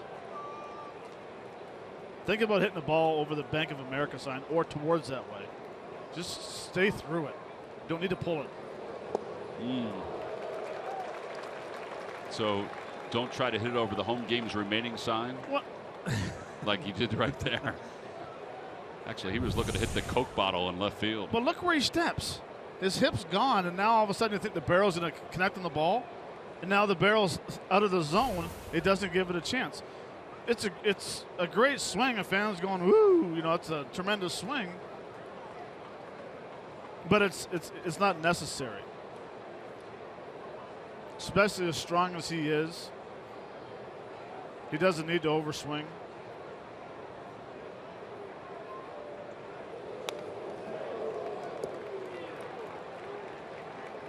Eventually he'll realize it consistently, I would think. Watch his finish. Don't watch the ball, watch his finish. See how he's leaning backwards? Everything's turned away from the home plate. You know, and that's the whole body of a swing, full speed instead of making that contact, and then all of a sudden your hips go through, and that's why the barrel will stay through the zone. Swing and a miss. Well, 3 straight swings, exactly the same. Teheran realized it with that last pitch. He strikes him out. Phillies, though, take the lead. Jeremy Hellickson takes matters into his own hands. Down the left field line on a breaking ball. Ball boy said, I'm not going to touch it. And then it lodges itself under the fence to score. The Phils have a 3-2 lead going to the bottom of the 5th.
Time for our Citizens Bank Minor League Report. Lehigh Valley lost to Rochester 4-2. Darren Ruff 2 for 3, a walk and a run scored. Scott Kingery 3 hits for the Reading Fightins in a loss to the Erie Seawolves 4-3.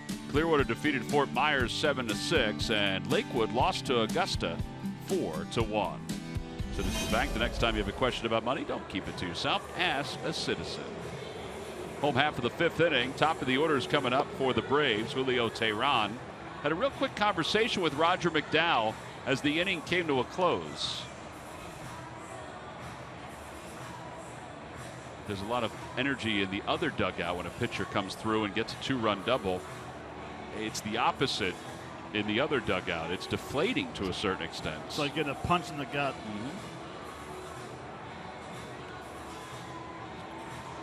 Jeff Francoeur will come over and make it a little bit lighter. So Hellickson, who was on second base, is just now finishing up his warm-up tosses out on the mound. He was not subject to the time limit in between innings because he was either a hitter or a base runner. In this case, a base runner. See, you're learning. A hitter. Right. He wasn't a batter. I'm going to mix it up a little bit. WB Mason provides supplies you need to run and clean your business, including an amazing selection of quality Boardwalk products that deliver bottom-line savings. Call and order by 11:30 and get your order the same day. Who but WB Mason? Peterson is 2 for 2. He has doubled tonight. He's also singled. And Hellickson delivers a fastball that runs just a bit inside. 1-0. We'll see if the third time through versus Peterson. First at bat hit a double off a cutter, then a single off a changeup. Oops.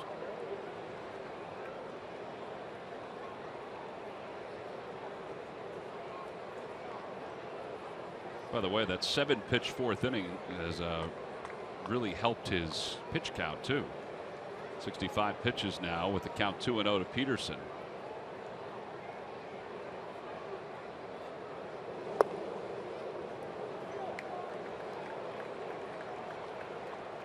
That is his first 3-ball count of the night.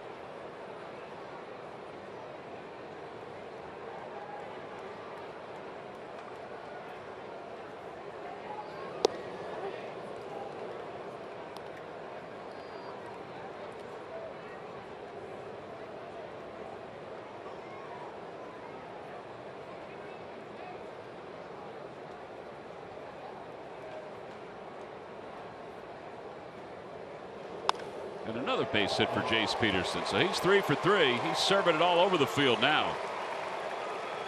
Double to right, single to right, now a single to left. And Gordon Beckham, who was flied out to Altair both times. Well, bat here. Last 3-hit game for Peterson was last year, September of last year.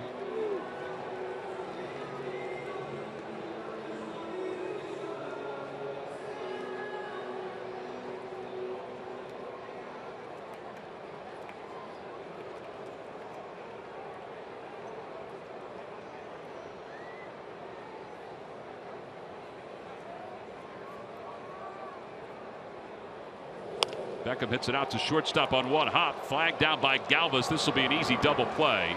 Partly because there was no pressure at all on Cesar Hernandez because the ball was in the air. And Peterson held up thinking it might be caught out of the air. Yeah, the toughest play of that was the feed from Freddie Galvis. So Peterson at the top. He freezes on the line. Now you know there's nothing you can do. That great feed, something on it. Pitcher's best friend.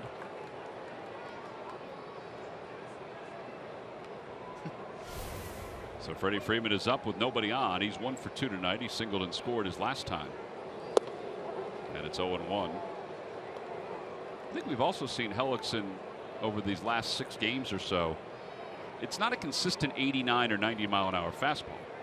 And I'm not sure if he's regulating it to the point where he's taking 2 or 3 miles off on purpose. But I think that's enhanced thing. Like that one was 90. The previous one was 86. Yeah, I think he does. I think he's such a smart pitcher that he knows he has to add and subtract off his fastball, change speed as much as he can. Keep the hitter off balance. Yeah, what he's doing, he's pitching. Where a lot of guys are throwers, the guys that throw real hard.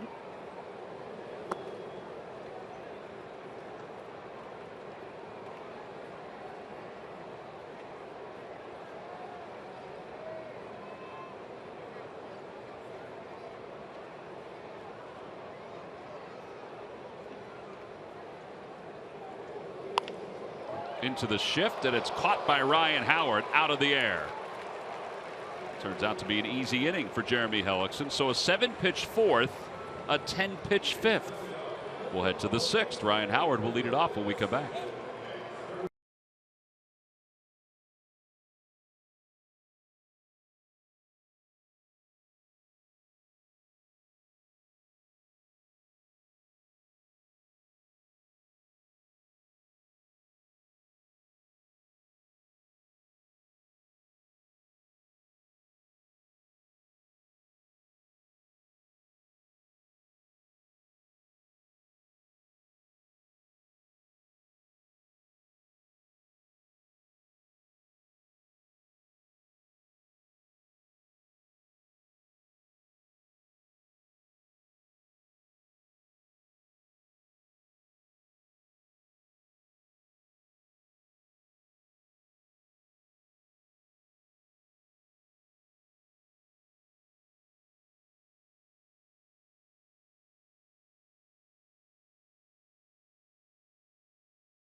Heated up during this hot summer month. While the temperature has risen, so has the production of Maikel Franco. After starting July off with a 10-game hit streak, he has batted above 300 for most of the month, and his power has soared as well. The Phillies' third baseman has produced more home runs and more RBIs in July than any other complete month since June of last season. He's hot at the hot corner, and it's brought to you by Independence Blue Cross. Live fearless. Well, the Phillies are on top 3-2 as we go to the top of the 6th inning. Maikel Franco made the final out of the 5th. And Ryan Howard is due to lead things off for the Phils. It'll be Howard, Altair, and Cameron Rupp. Against a new pitcher, it's Eric O'Flaherty who will take over, the veteran left-hander. So Tehran lasts just 5 innings. All right, so as Howard comes up, Murph, he's hit 22 home runs here at Turner Field. He certainly enjoys this backdrop. And he's hit the ball hard tonight, two times as well tonight, Tom. And you're right, he likes hitting here at Turner's Field. There's no doubt about it. 22 home runs, as you mentioned. That's 1 home run in every 14.27 at bats. You take a look at where he's hit them, all over the ballpark. 6 to left, 12 to center, 4 to right field as well. And nobody, no visiting player has hit more home runs in Turner Field than Ryan Howard. He has done some damage. He had a double last night, a double tonight. Not going to get it done right there, but he does indeed like hitting here in Atlanta. Couldn't take one pitch for you, huh, Murph? I know. No one's working with me tonight. No, they aren't. No, you need Dale Murphy by your side to make sure that things get done right. I think it was double Murphy's Law is what's happening here. Well, Ryan Howard grounds out. You think about his success against the other teams of the National League East. As you see O'Flaherty's numbers, I just remember the 3 home run game against the Atlanta Braves and how big that was. And I also remember some of the big games when these two teams were battling for the division. And some of his big home runs here at this ballpark when the Phillies offense wasn't doing a whole lot. He would just come up and then bam, it would be 2-0 Phils. It's amazing how you can pick certain ballparks where you just see the ball so well.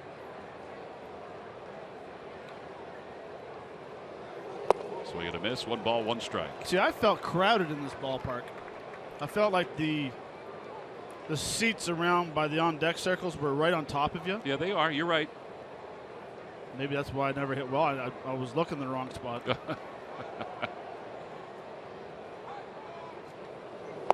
1-2 to Altair. Altair 0 for 2. They added those seats, I guess it's got to be 10 years now, where there's the least amount of foul territory at this ballpark than any other place in baseball.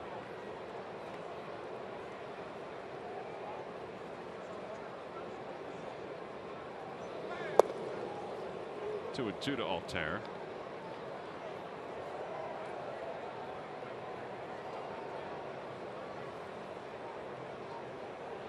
Very few pop-ups are caught for catchers. It's up, it's out.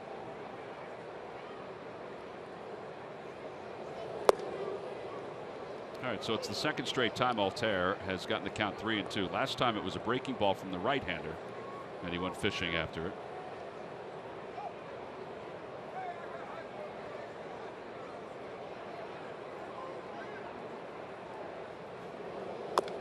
Off the plate, foul.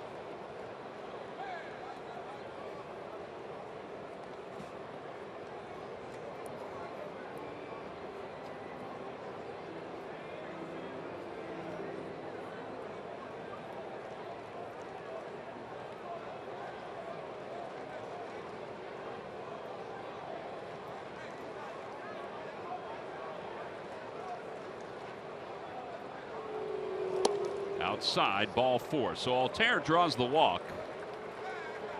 Braves bullpen hasn't given up much in this series and hasn't given up much in the last week. So a walk is a good step forward. Here's Cameron Rupp, who's 2 for 2 with a run scored. Phillies family packs are available for select weekend home games. 4 tickets, 4 Hatfield hot dogs, and 4 Coca-Colas for $100. For more information and to order, visit the ticket section at Phillies.com.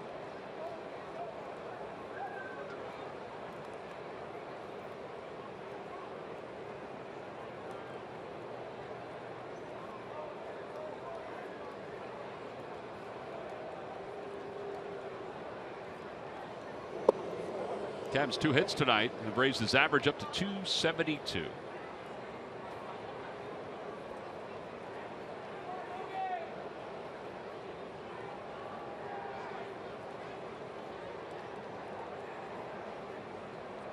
Altair creeps off first. To the right side, another base hit for Cameron Rupp. Altair on his way to third, and Markakis won't make the throw, and the Phillies have first and third with 1 man down. Boy, it's amazing how one night can change everything for a hitter. Fourth time this year, 3-hit game. I just love the fact that You take what's given to you. That swing, he meant to hit the ball to right field. They had the shift on him. No second baseman. Nice job going first to third.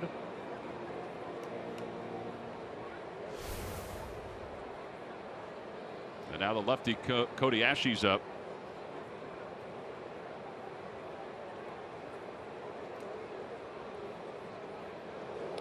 And Ashe is hit by a pitch. That'll load up the bases.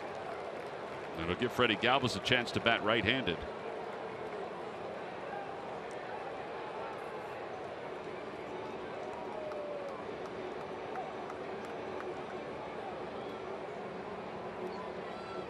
Well, the Braves scoreless streak for the bullpen is in jeopardy here with one man down.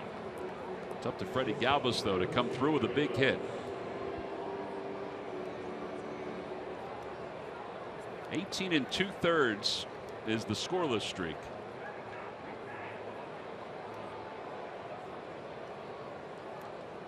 Galvis is 0 for 2. Back toward the middle and into left center field, a base hit. One run is in. Here comes Rupp. He's rumbling home. A 2-run single for Freddie Galvis. And it's now a 5-2 Phillies lead. And the scoreless streak is over for the Atlanta Braves bullpen.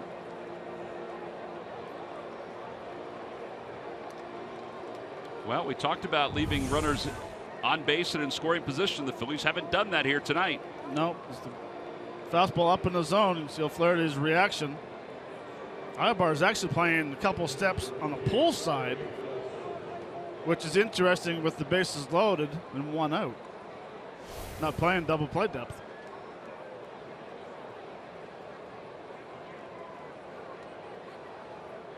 Well, Cameron Rupp scores his second run of the night. Hellickson shows bunt, takes outside, 1 ball, no strikes. And gets a 2-run double his last time up, and he can't even buy himself another swing.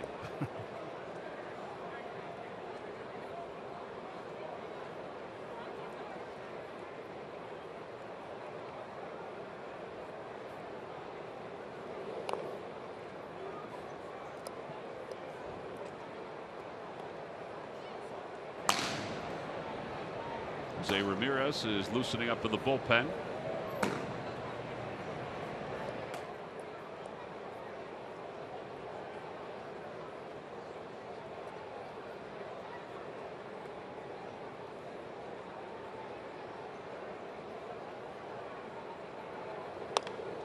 He does get a chance to swing with Freddie Freeman creeping in at first. All right, you played first base. Is that concerning at all when that happens? No. It isn't? No. Whew.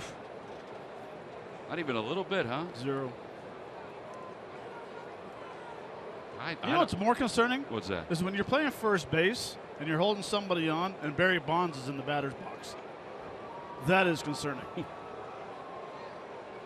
Because you want to be back farther. Yeah, you want to be playing like 3 steps in the grass in And the in outfield. position from the get-go. You don't want to be moving.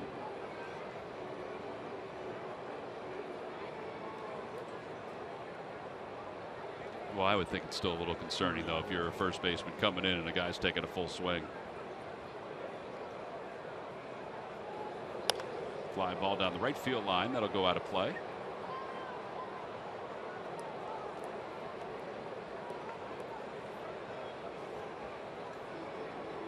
Well, bottom of the lineup tonight. Have 4 of the 5 RBIs. 2 for Hellickson, 2 for Galvis.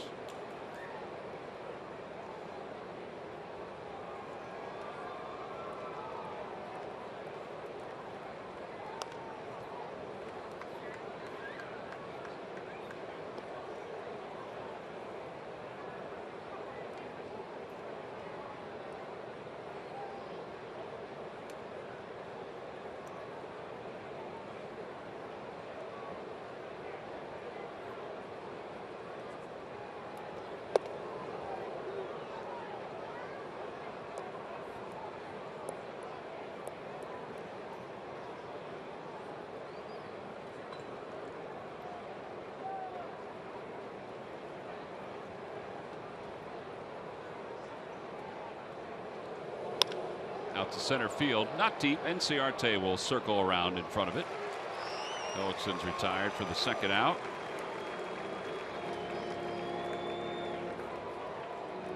And Cesar Hernandez will take his time walking to the plate here in the top of the 6th inning.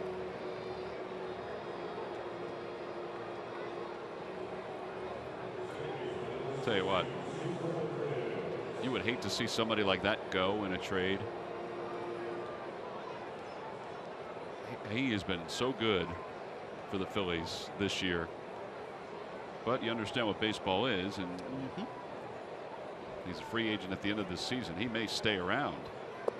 I think that would be great. I mean, if he goes, I mean, he can help somebody, because he certainly has helped this ball club. Last year the Phillies had Jerome Williams and Aaron Harang, both great guys. Great guys. We loved having them around.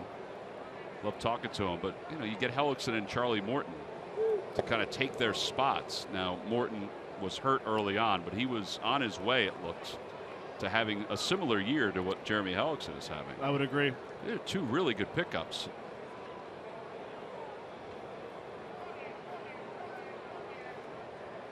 Cesar is 0 for 2. He's walked for the 6th time in this series.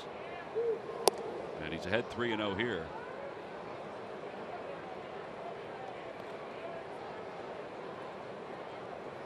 Juan Samuel just pointed to Cesar Hernandez, put the number 1 up. With his right hand or his left hand? That's the key. Oh, really? Yep. Well, he put it up with his right hand. I don't want to give anything away. It's a take.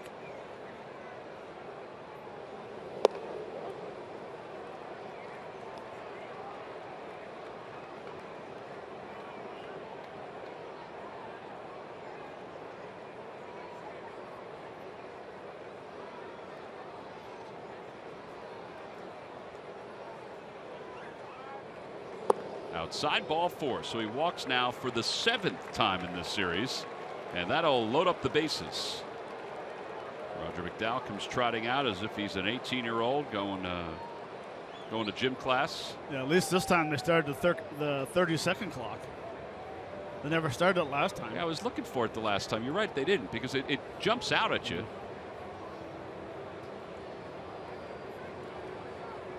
It's in right center field. He's not gonna use all of it. It was an 8-second visit. What could you say? You're landing on your heel? Will you throw a strike? I'm sure whatever it was witty, because Roger's pretty sharp.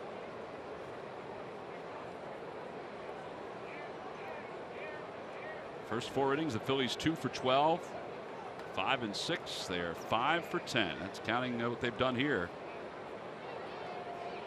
Odubel Herrera pulls it foul.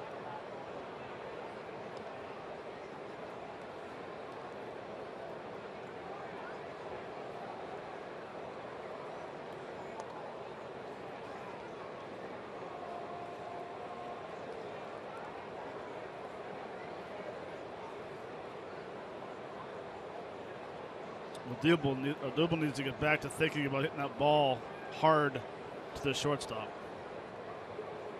Drive it to short. Yeah, he's still trying to pull it, right?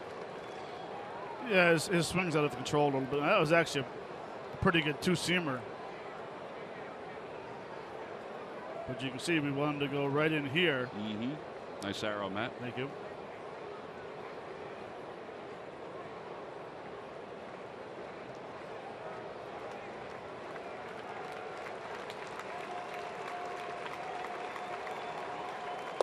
Tied him up, and he is struck out. He's 0 for 4 in this ball game.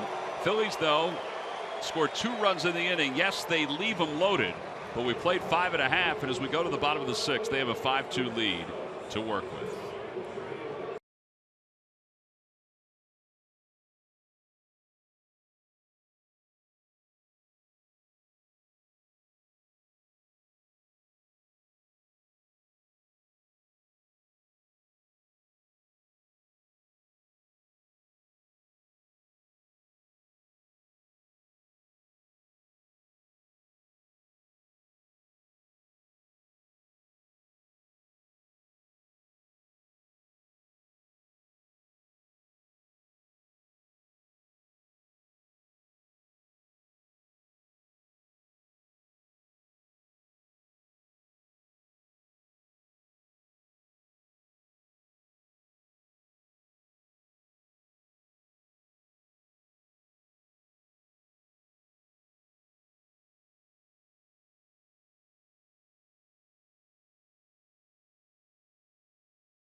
Is brought to you by Nissan. ShopChooseNissan.com.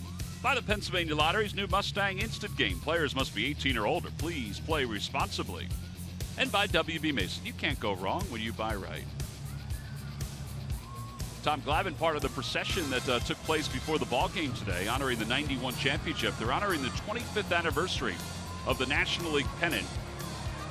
They went from worst to first that season. Well, Jeremy Hellickson has a 5-2 lead to work with as we go to the bottom of the 6th inning. He will face Markakis, Adonis Garcia, and Ender Inciarte.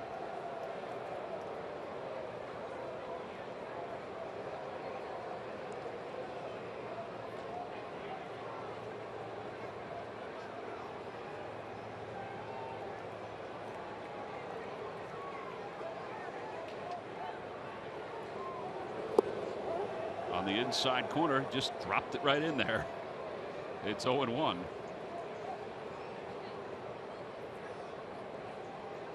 Braves scored their 2 runs in the 3rd. Markakis had an RBI. Garcia had an RBI. Fly ball right field. Aaron Altair is back there.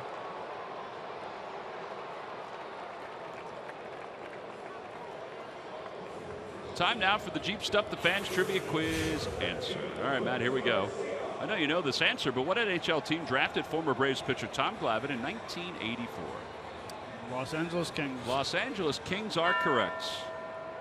I wonder how good of a player he would have been. He was good. Was he? Well, he was an excellent athlete.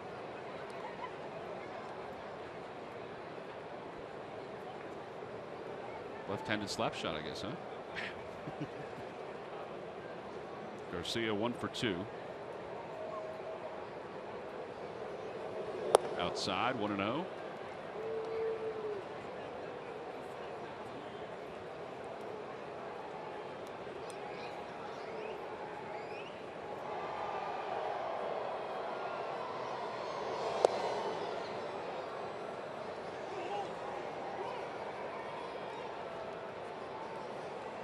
Glavine would have been awesome to see on Slapshot. Best movie of all time, by the way.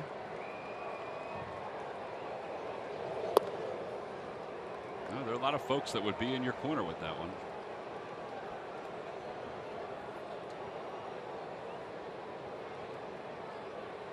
Thank goodness they haven't really made a full-blown remake of it. I don't think they could duplicate the Hanson brothers, honestly. No, you couldn't. I actually did a bowling event out in Stockton, California, and those 3 guys were there. Oh, really? Holy Lord. 3-1 pitch. Low, ball 4. Garcia walks. Jeremy not happy with that pitch. That's his first walk of the night. We had them at the ballpark in Trenton one time. You know, they were doing a tour like you would imagine. And they were there. You know, it doesn't always fit hockey and baseball, but it fit that night. People were excited to see those Chiefs jerseys or sweaters, depending on what part of the country or world you're from. Unbelievable. Here's Ender Inciarte, who's 0 for 2. He's flied out and he is struck out. We're done. Fastball, and it's 0-1.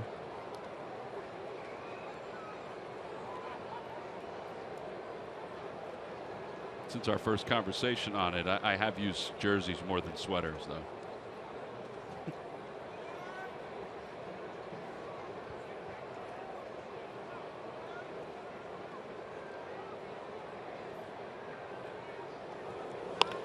Little looper into right center field. That's going to drop in for a base hit. Garcia will head on to third. He'll get there easily. So the Braves have something cooking here with 1 man down. They have runners on first and third. And Eric Ibar is due up. Boy, they've gone first to third more than any team in a game that we've seen this year. I mean, they just keep going first to third. Bob McClure is going to head out to the mound to talk to the veteran right-hander. Well, a couple reasons why they've gone first to third is, 1, the balls haven't been hit very hard, right, and 2, the outfielders are playing very deep. You know, he doesn't hit this ball hard. I mean, Garcia has a really small lead and a brutal secondary lead, but he realizes that whenever an outfielder goes left or right, you're going to make it easily. No hesitation. That's an 11-game hitting streak now for Inciarte. What is Bob McClure talking about here, Matt? Is there? I think he's just giving him a breather. He also got some words from Pete Mackanin. Is he talking defense a little bit too about what they're going to do on certain things? I always wonder that if a pitching coach comes out with any information from the manager.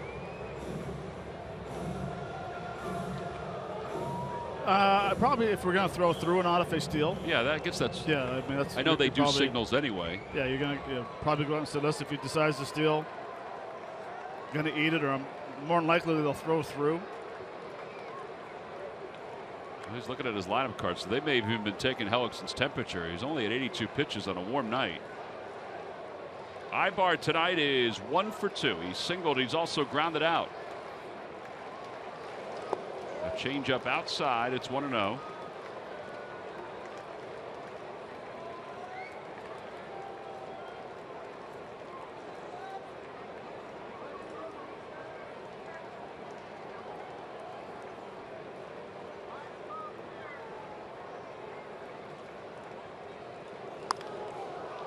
Served out to left. Garcia will tag. Ashe's under it. His throw will go toward the cutoff man. Boy, Garcia did not go. He didn't look comfortable from the get-go on that play.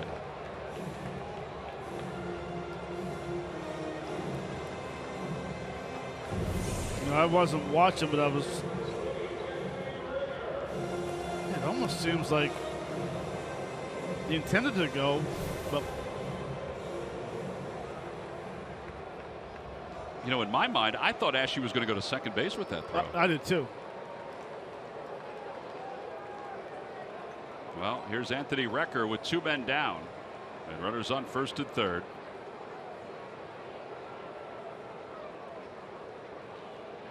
Recker has hit to shortstop twice.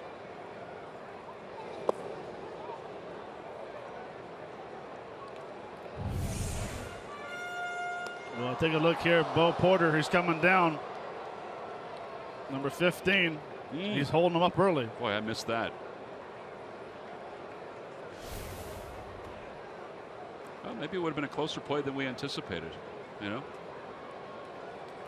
I really thought Cody was just going to go to second base with it. I did too. Just because he caught the ball flat-footed in left field. Swing and a miss at an off-speed pitch. 1 ball, 1 strike.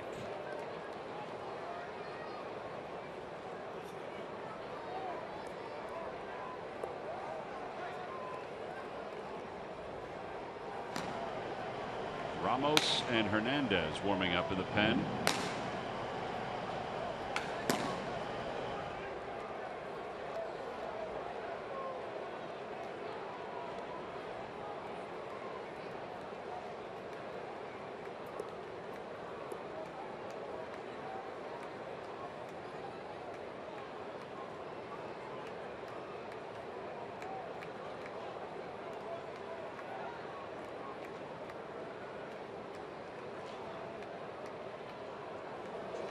Way inside, 2-1.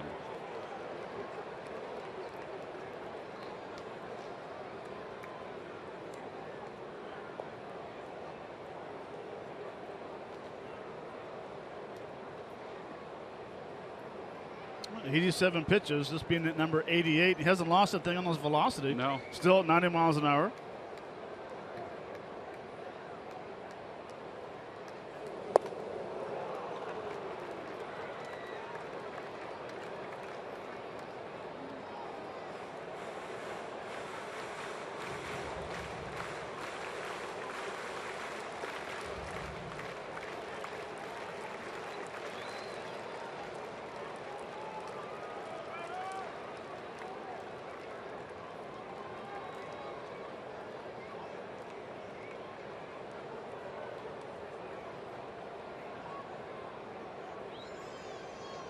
There comes the 2-2 pitch to Recker.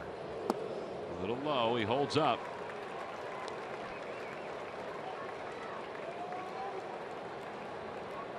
Garcia over third base. Inciarte will be running on this pitch. It's 3-2.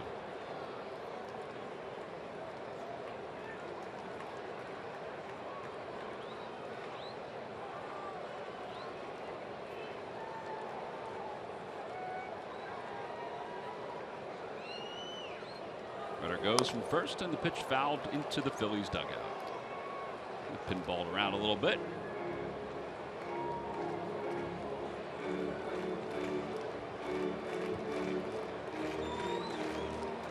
Record certainly has had his fair share of at-bats against the Phillies during his Mets career. And now with the Braves, which are starting the year with the Indians at a Catasauqua High School in Alvernia, where he played college baseball. 3 balls, 2 strikes to Recker. And a line drive base hit into left field. The run is in.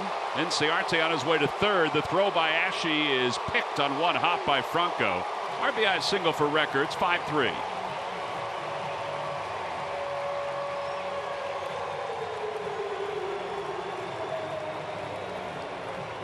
And Brandon Snyder is going to pinch hit.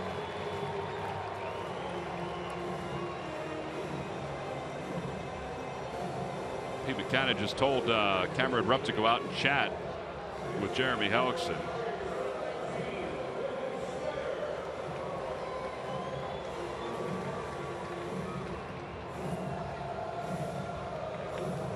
Well, Pete's coming out. This is going to be it for Hellickson. He's going to go with the right-hander. Now he had 2 right-handers loosening up. I would think it's got to be Ramos. You want a strikeout here, but we'll see who pops out of the bullpen. So pitching change. Jeremy Hellickson is done for the night. He's responsible for the 2 base runners, and we'll be back.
August 20th, all fans coming to the ballpark where the Phillies take on the St. Louis Cardinals will receive the replica of Harry Kalas' statue from Citizens Bank Park. It's all compliments of Toyota. Get your tickets now by going to Phillies.com. There's a look at the statue to your left. You can also get a look at it if you go to Phillies.com. You check out the promotional schedule. Well, as we move along here, the bottom of the 6th inning with 2 outs, Aderbry Ramos will take over for Jeremy Hellickson. Ramos, a 4.20 ERA, averaging a strikeout per inning pitched. And he's going to face Brandon Snyder, who's going to be the pinch hitter.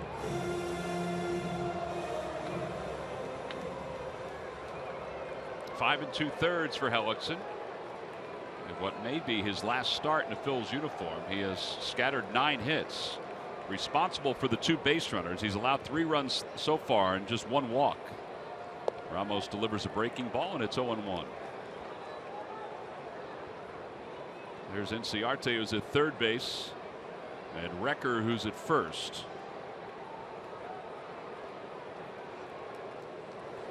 Fastball, 1 ball, 1 strike.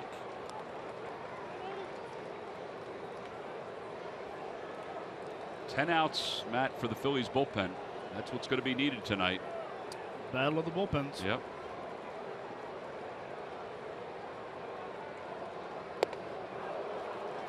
A little help from my friends right there. It's 1-2.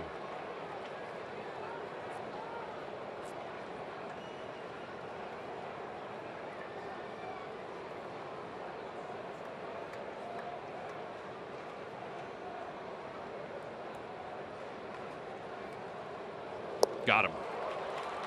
Ramos comes in and gets what Pete Mackanin wanted, a strikeout, and that leaves 2 on base. The book is closed on Jeremy Hellickson. The Braves do score 1, but then Eddie Ramos out of the pen delivers a nasty pitch to get Snyder. We'll move to the 7th inning with the Phils up by 2.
Honoring the 91 National League champion Atlanta Braves this weekend. All fans received that ring that those 2 young ladies were showing off. We go to the top of the 7th inning. The Phils holding on to a 2-run lead. Jeremy Hellickson leaves after 5 2/3. He also contributed a 2-run double. Cameron Rupp has had a big night. He's 3 for 3 with an RBI and 2 runs scored. So into the Braves bullpen again. Jose Ramirez is the new pitcher. Ramirez's numbers at Gwinnett: 6 saves and 2.18 ERA. We did see him in game 1 of this series. He threw 1 pitch right by the catcher and back to the backstop.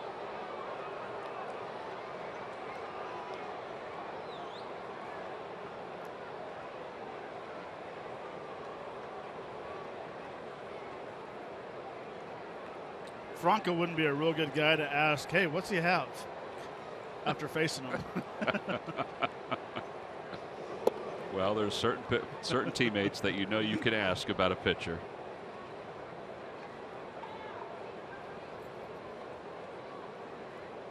More so in this Braves series than any other one. 1 ball, 1 strike to Franco. Fastball just a bit outside, 2-1. Ramirez has been to the big leagues with the Mariners and the Yankees before.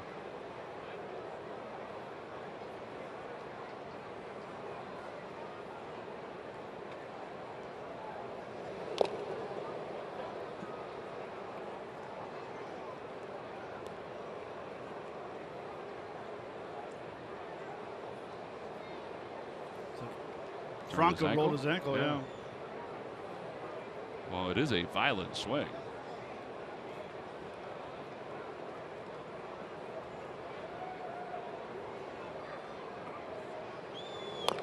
Off the end of the bat. You see where Recker's setting up, and it's most of the night that he's setting up toward the outside part of the plate. And honestly, you don't blame him. No.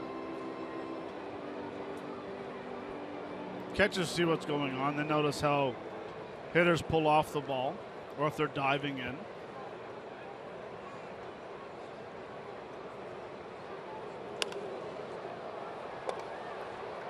Franco slams his bat down as he lifts that one into shallow left, and Ibar puts it away.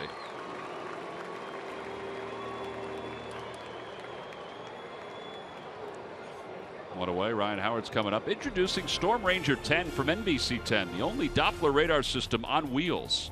It goes to the storm before the storm reaches you. For the most accurate, most reliable weather information anywhere, trust your NBC 10 First Alert weather team and Storm Ranger 10. Count on it. Got some weather going through the Delaware Valley right now. It is a big storm.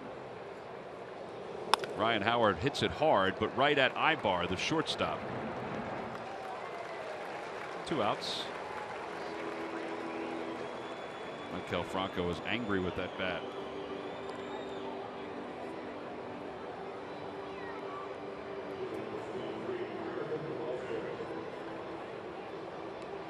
That would not make Ichiro happy, Matt. No, it would not. Here's Franco after his at bat. We haven't seen of him.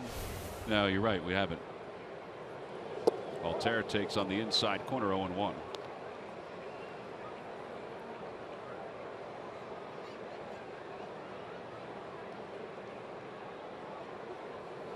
Check swing.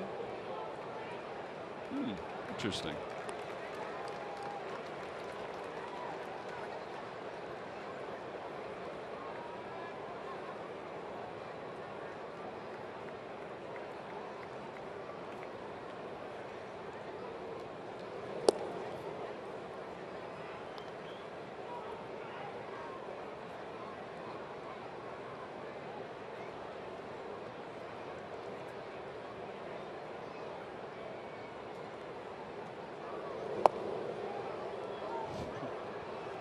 Head on back, big boy.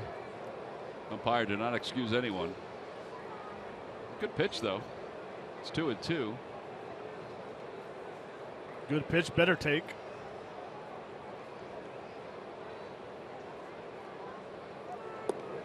Well, it's the 3rd time tonight that Altair has worked the count to 3 balls and 2 strikes. Last time he walked. And came around to score. Cameron Rupp is on deck having a big night.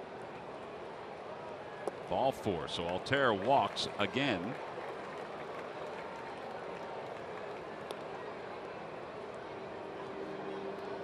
And Rupp, who is 3 for 3 with 2 runs scored and an RBI, much to the chagrin of Brian Snitker and Roger McDowell, will bat again.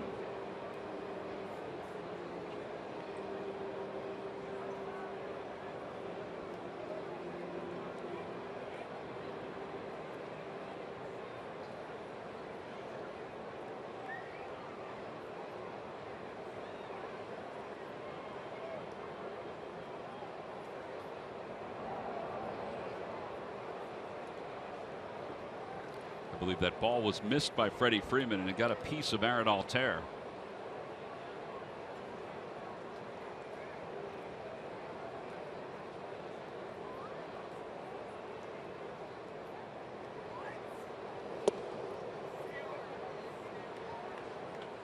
And Recker out to talk to Ramirez. He has caught Ramirez this year down in the minor leagues, so I think he's got a little better idea than most about his tendencies.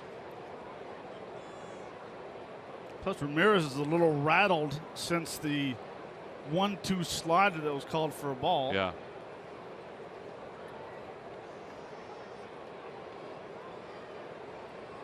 Sorry, just take something off your slider, leave it, enter 3rd. Bam. 7-3, good guys. Yeah. It would complete the night for Rupp. Oh. Almost did.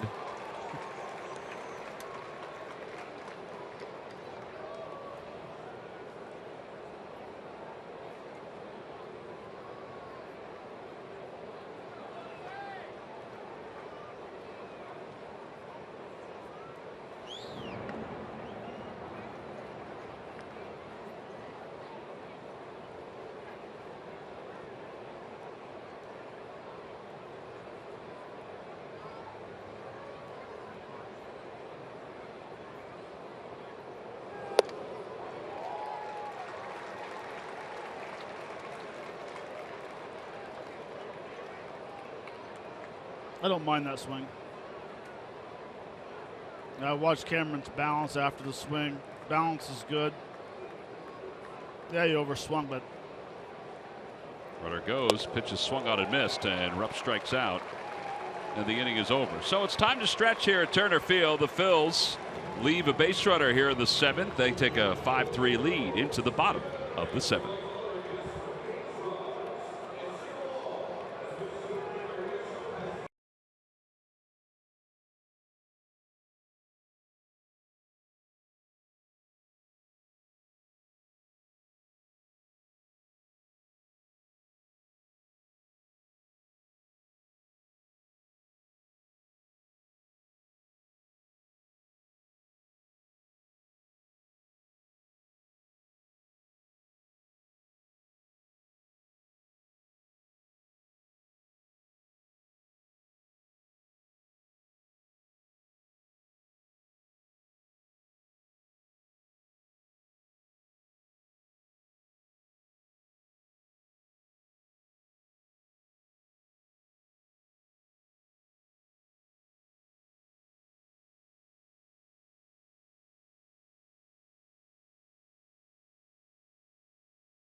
Five to 3.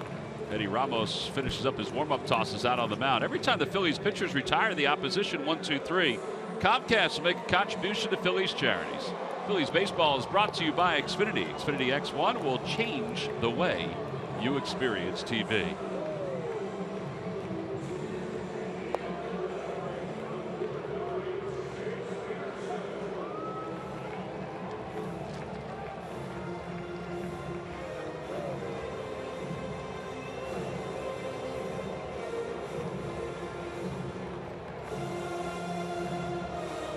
All right, so Ramos will face the top of the order. Jace Peterson, Gordon Beckham, Freddie Freeman. Pete Buchanan's got that lineup card studied. He's breaking it up and down. yeah, Ramos, Neris. Yeah. As long as he gets through the 7th inning, it's pretty self-explanatory. Fly ball to left field. Cody Ashley goes back on it. What away.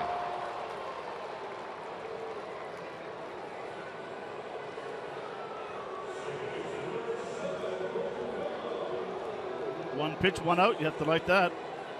Especially for a hitter tonight who's had a good game. Going into that game, Peterson was 3 for 3 that at bat. Gordon Beckham is 0 for 3. 2 flyouts and a double play ground out. Fastball 0-1.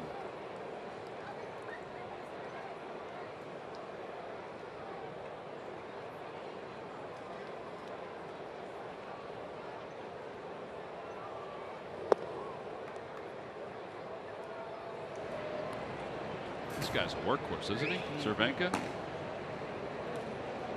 He is.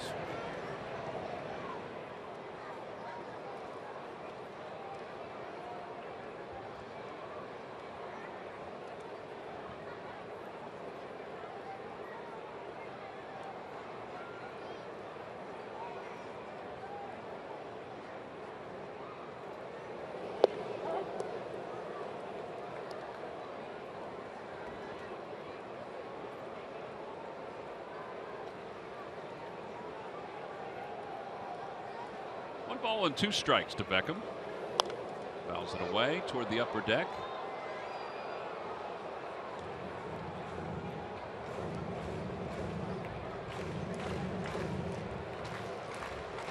Considering the Braves have not fared all that well here at home, it's a pretty nice crowd on this Saturday night. 2-2. 95 on the fastball. School is back in session on Monday here in the Atlanta area. That's not fair.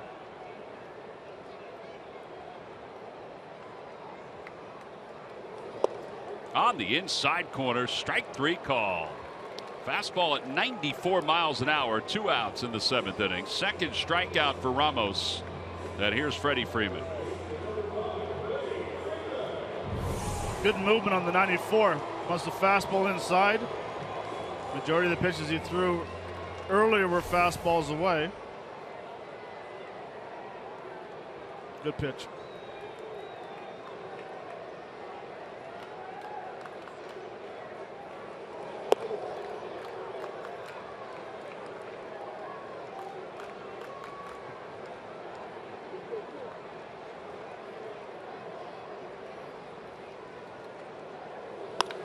Line drive base hit for Freeman.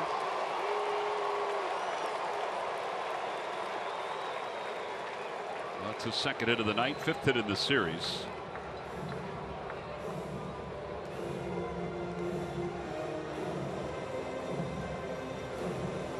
And Nick Markakis, who's 1 for 3, will be the batter.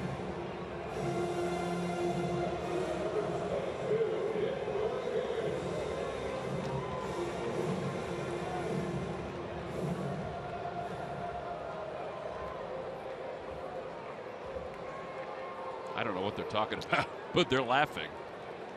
Ryan said something that made Freddie Freeman laugh.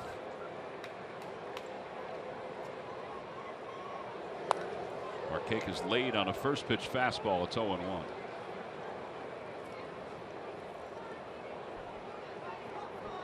What is this like after you're facing one starter, one pitcher for 3 at bats, and then all of a sudden you got somebody that comes in and is firing 5 miles an hour more than the guy before? Used to be tough.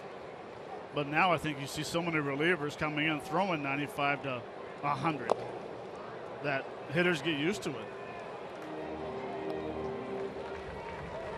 But is it, I mean, is your, I know your mindset's different. It's a little different anyway, but your adrenaline's got to be moving even more than it was, let's say, in your 3rd at bat. I think what happens is you're glad Hellickson's out of the lineup. Because you don't have to. Pared it down to basically 2 pitches here now? Right. So now it's a curveball fastball where Hellickson was the guy that would throw a pitch at any time in the count, an off-speed pitch or a fastball. Fastball swung on it, missed. 97 miles an hour, 3 strikeouts for Ramos in this outing. No runs, 1 hit, and 1 man left. He needed to get 4 outs. He's gotten 4 outs. We'll move to the top of the 8th inning here in Atlanta. The Phillies 5 and the Braves 3.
Phillies baseball is brought to you by Toyota. For great summer deals, visit your local Toyota dealer or via Toyota.com. Toyota, let's go places.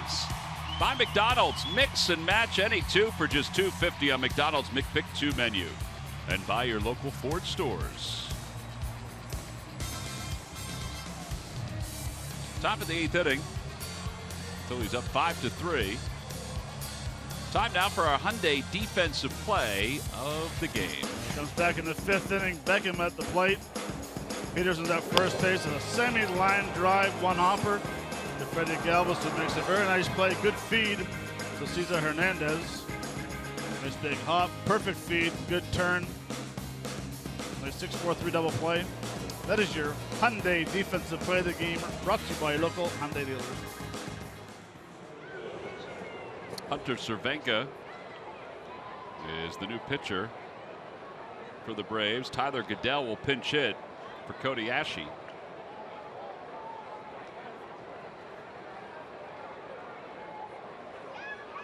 It'll be Goodell, Galvis, and then the pitcher's spot for the Phils. Goodell takes up high, 1 ball, no strikes. Tyler was looking at video today of that final out that was that he made last night. Looking at the break that he had, the secondary lead. Secondary lead was fine.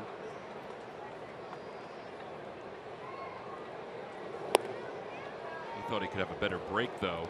I don't know if he would have been able to beat the throw, though. I think the Braves just executed that perfectly. Oh, I would agree. I like the fact, though, that he was looking at it. 2 balls and no strikes to Goodell. And 3-0.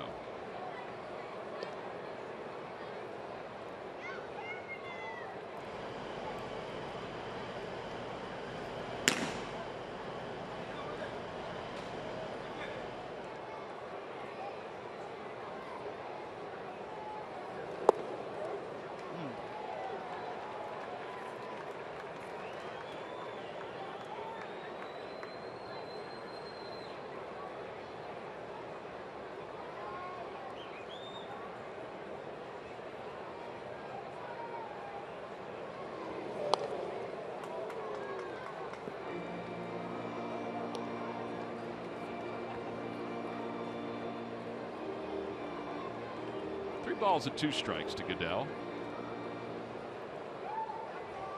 Depending on who the Braves start tomorrow, and it looks like they're getting closer to a decision, will dictate whether Goodell play. He may play anyway, just to get some ABs before the off day. But we'll see. Inside, ball 4, so he'll draw a walk. Freddie Galvis is due up. Time to get updated on what's going on around baseball. Here's Greg Murphy. All right, thanks a lot, Tom. It's our greater coverage of baseball presented by T-Mobile. And don't look now, but the Toronto Blue Jays are in first place in the AL East. They won today 9-1 over the Baltimore Orioles. It is the first time that they are in first place since Game 2 of this season. Jay Happ, what a day he had, allowed 1 run, 2 hits, struck out 11. He is now 14-3 on the season. Mike Piazza had a beautiful night at New York. Citi Field decided to retire his number. The New York Mets putting number 31 up at Citi Field. No one will ever wear that again. Last week, the Hall of Fame for him. This week at Citi Field, the number retirement. Nice play to get Tyler Goodell at second base. And Wade Davis of the Kansas City Royals, well, he got some bad news. Headed back to Kansas City for an MRI on his elbow. He's been battling some pain in that elbow for a while. He was the subject of trade rumors for the Kansas City Royals, but they'll probably have to put them on hold because he is going back to get that MRI. They are saying that a DL stint is now likely for Wade Davis. So more bad news for the Kansas City Royals when it comes to injury, guys. Kansas City Royals find themselves in 4th place, 4 under 500, 10 games behind the Cleveland Indians. So the defending world champions may not defend their world championship title. They are way down in the wild card, too. 7.5. Yep. Taylor Featherston will pitch hit for the Phils with a runner at first. Murph's right. Freddie Freeman made a heck of a play on a ball that was bunted awfully hard by Freddie Galvis. Take a look at it again. Hardy charge it. Just spinning throws.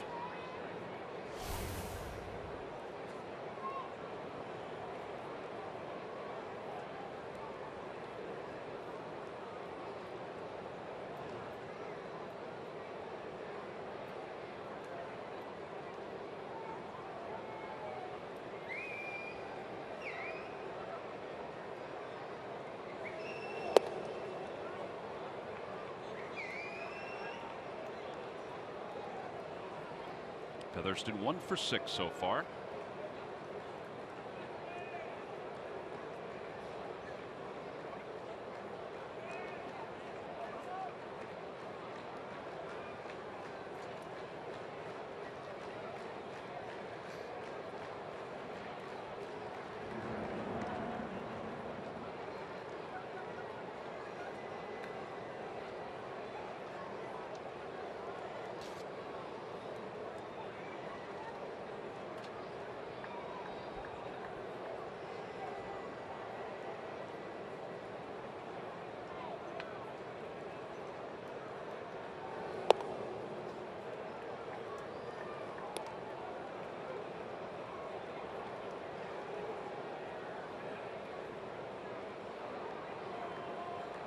Same way he started off Goodell, 3 balls, no strikes.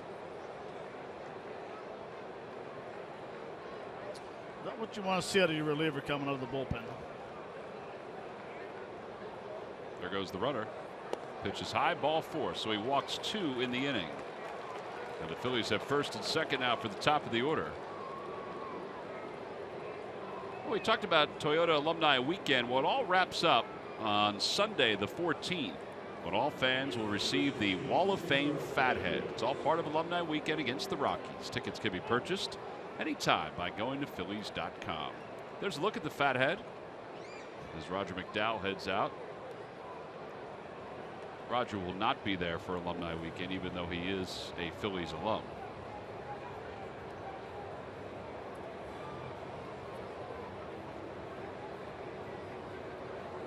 A little longer conversation this time.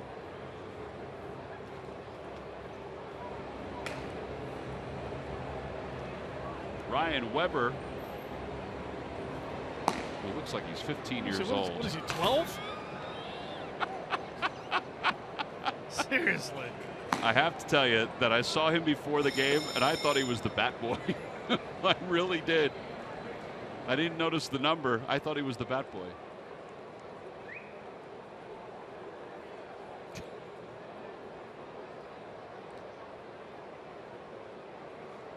He was one of the guys that they said might start tomorrow's ball game. He or Joel De La Cruz.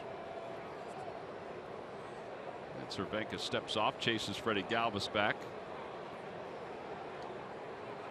The other one was possibly Casey Kelly.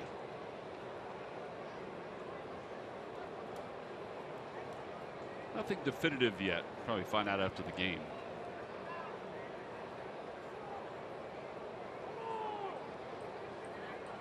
Freddie Galvis was going on that.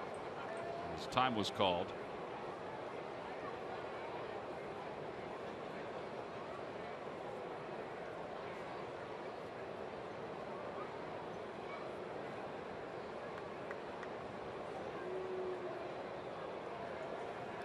In the dirt. Nice play by Recker.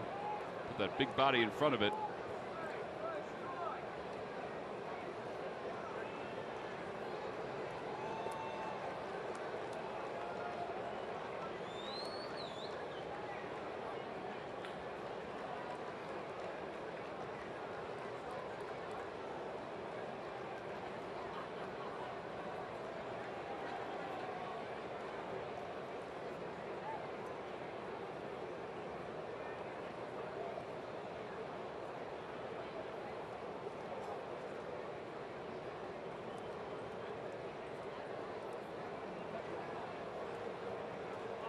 Well, the scouting report is out on Freddie Galvis that he likes to attempt to steal third base.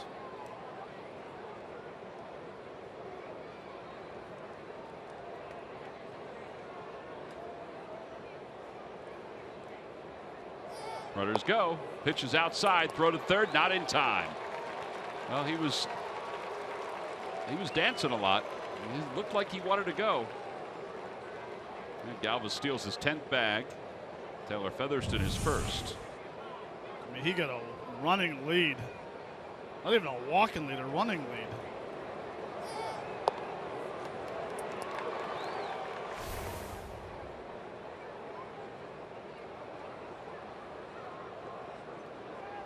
Now the infield is in. The Phillies up by 2, trying to get some insurance here. 2 balls and no strikes.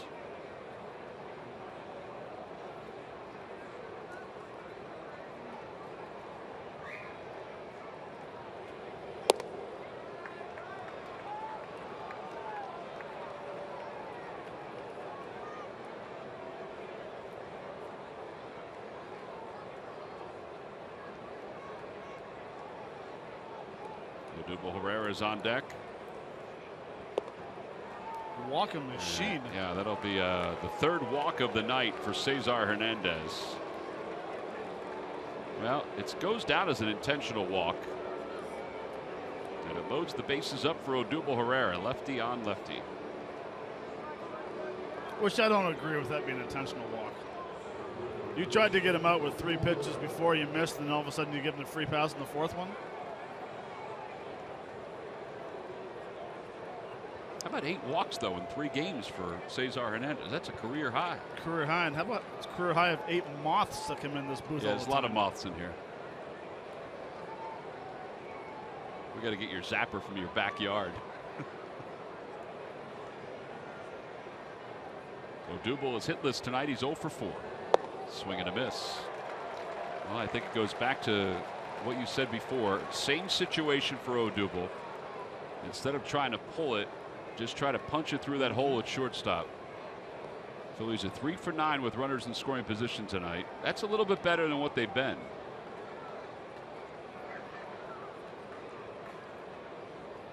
Or at least just back off when you swing a little bit. Don't swing as hard.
What's record gives the signs behind and home plate. Man, he goes through quick signs. Got to keep up, Matt.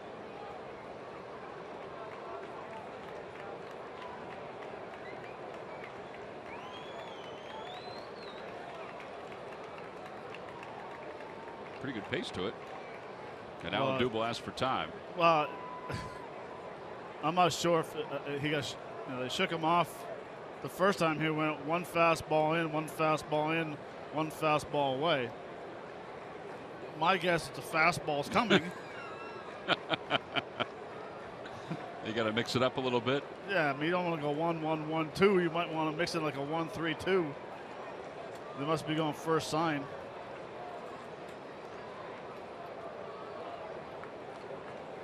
But after the second, I lose him. No sign.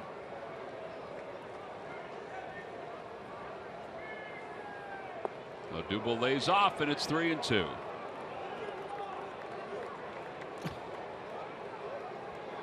Freddie Galvis, is he laughing at Odubel? Featherston takes his lead off second. Hernandez leads off first.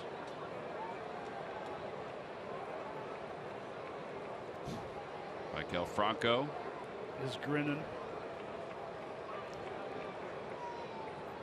Odubel said something to the umpire.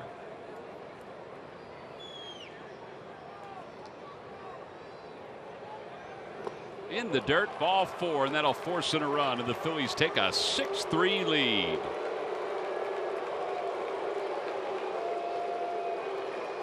That is 4 walks for Cervenka. And here comes Brian Snitker coming out to take out his lefty.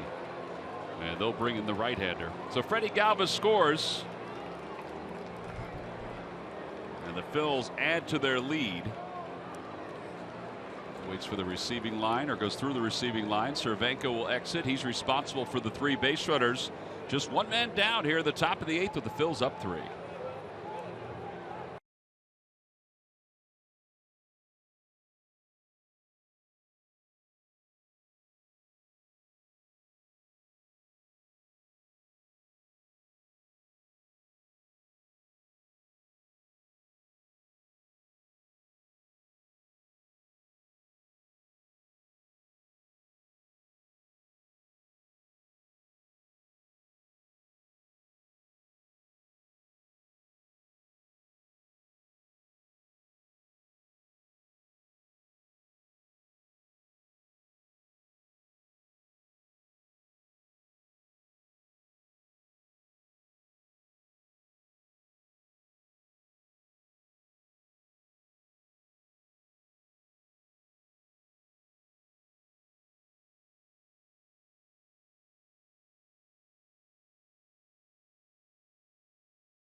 last week or so, but they've been well used in this series. 5 pitchers used in game 1 for the Braves, 4 in game 2, and now 5 here tonight as the right-hander Ryan Weber is the new pitcher. Weber in his 6th ball game, 9.28 ERA. And he is on to face Maikel Franco.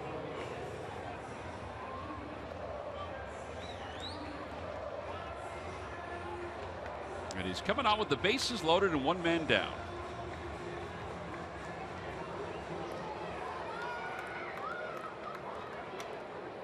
I wonder if the Braves will make any moves tomorrow with this bullpen being used as much as they have been.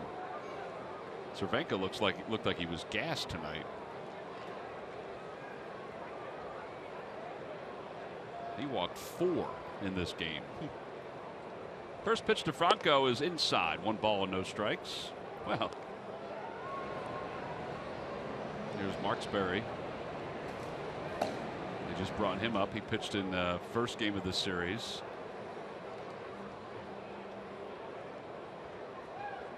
Franco takes a breaking ball, and it's 1-1.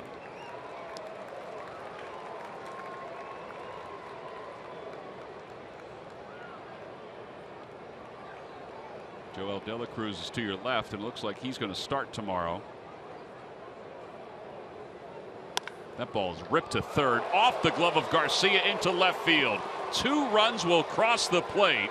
That ball was scorched by Franco, and it's 8-3 Phillies on top.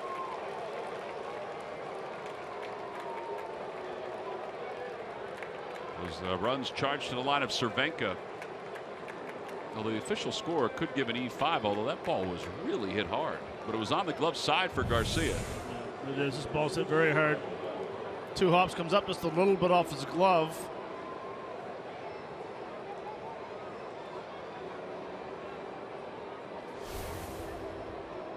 A lot of players play those type of balls, hits them to the left or to the right of them. Instead of getting in front, if it takes a bad hop, at least it hits you in the chest. And you get 1. There's Ryan Howard. Phillies up 8-3. Howard takes a breaking ball.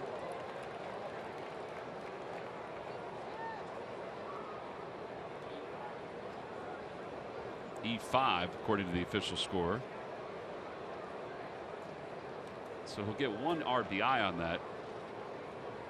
You cannot assume the double play. Howard hits it back right into the shift, and it's booted by Ibar, and that'll load up the bases. Odubel just barely gets back.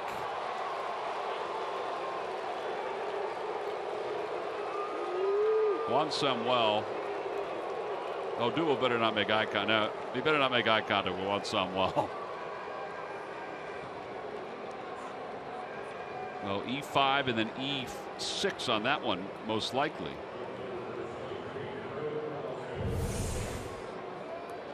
Perfect placement.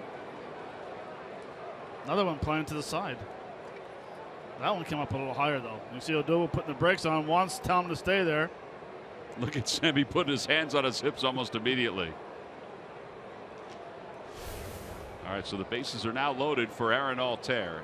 So an E5 to allow 2 runs to score, an E6 to allow this inning to stay alive, and now Altair is hit by a pitch.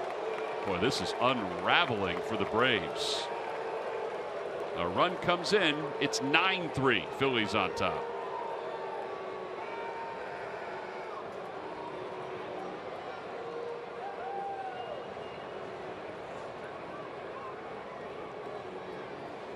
Well, every coach has been there.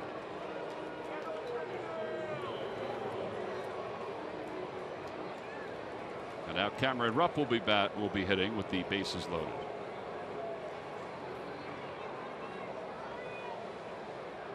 It's a painful RBI, but well worth it.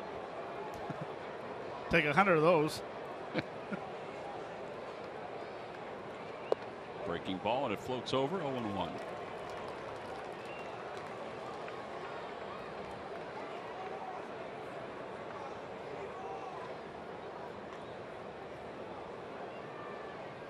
If he throws another little slow curveball and it stays inside, Cameron might hit the 1982 flag up there in second deck. He's thinking the same thing. Throws a 91-mile-an-hour fastball.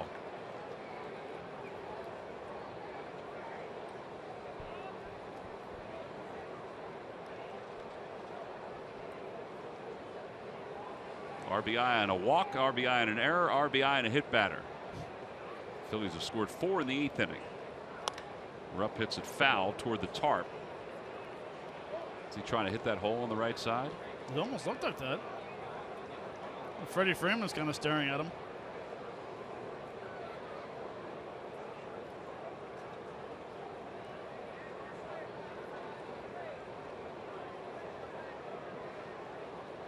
Rupp is 3 for 4. He struck out his last time up.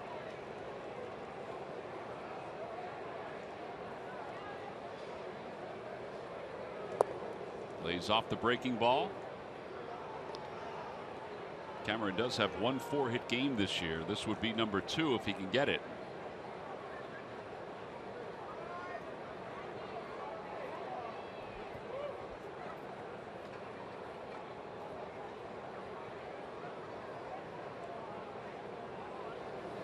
Chopper back toward the middle. There's 1 and 2. We're able to turn the double play. 4-6-3. 9 men come to the plate in the inning for the Phils. They score 4 runs in the inning. Cervenka is charged with all 4 runs. We'll move to the bottom of the 8th. The Phils on top 9-3.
Thursday, August 18th, following the Phillies-Dodgers game, you want to stick around for the Chase Rice concert. That's right, it's the first ever on-field post-game concert at Citizens Bank Park.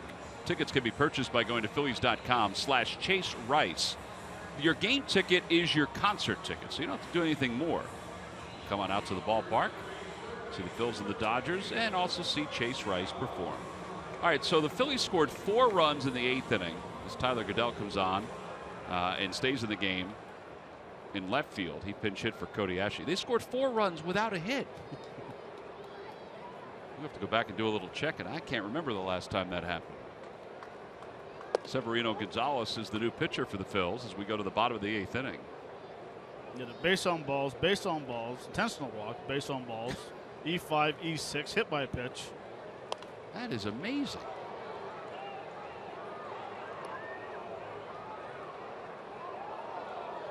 I think Elias Sports, the official statistician of Major League Baseball, will have a good time breaking that one down.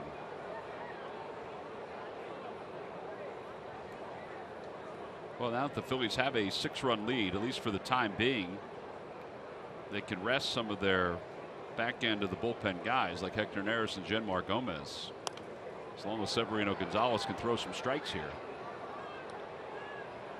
and not get any traffic.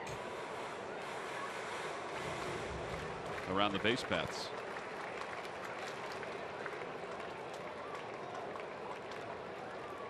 Fastball inside, 1-2.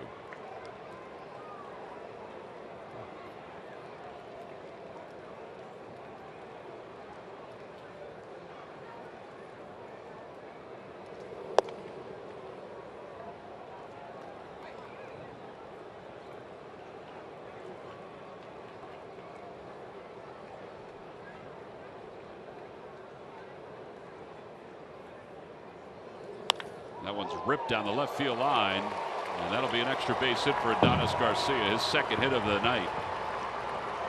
15th double of the year.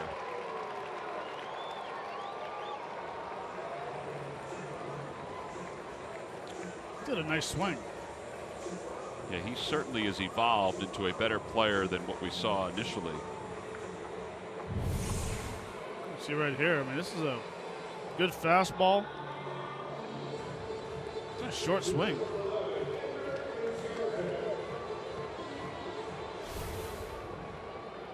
And Ender Ciarte will be the batter. He's 1 for 3 in the ball game.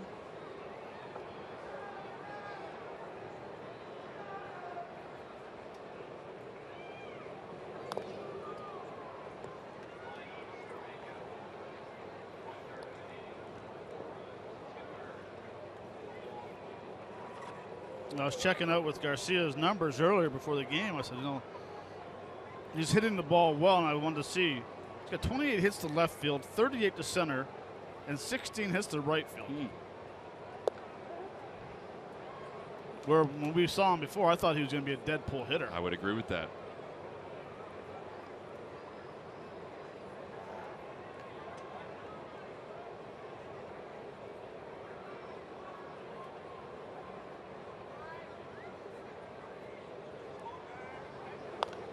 Speed pitch, and it remains 0-2 to Inciarte. So for the second straight batter, Severino works the count to 0-2.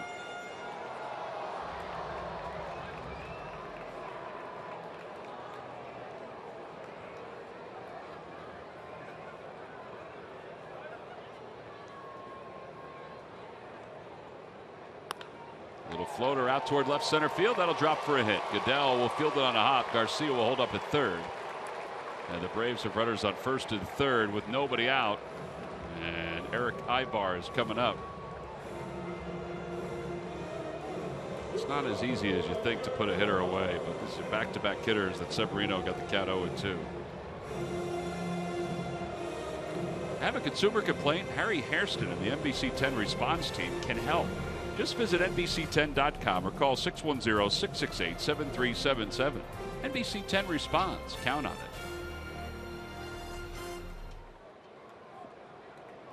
Ibar, then Wrecker, and the pitcher spot for the Braves.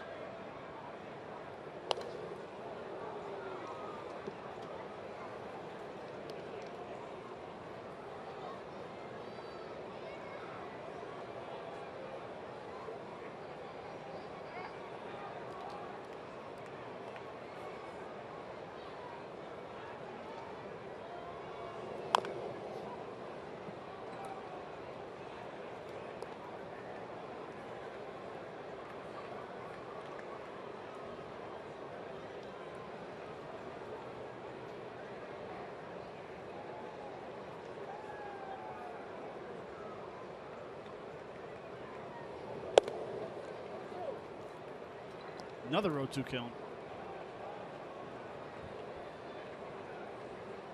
Third in a row.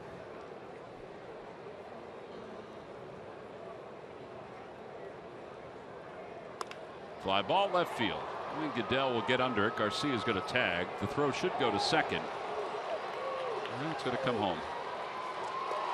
Run scores. Runner goes to second base. It's 9-4. Sac fly.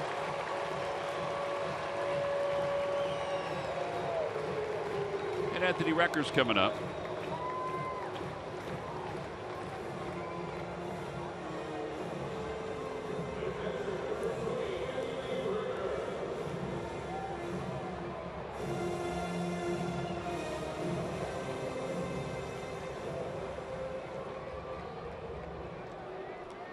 Ball has to be thrown to second base in that situation. Yeah, you just try to keep the double play in order. Yeah. You're not going to get the guy at the plate. You're just trying to count down outs at this point. Anthony Recker had an RBI single his last time up. He's 1 for 3. Breaking ball, 0-1.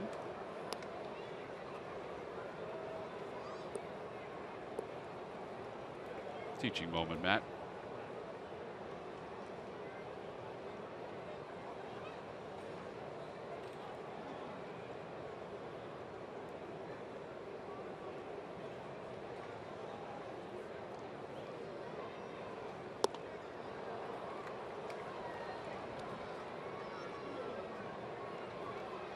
All right, so with 4th straight batter, as you see Francoeur out on deck, he's run the count to 0-2.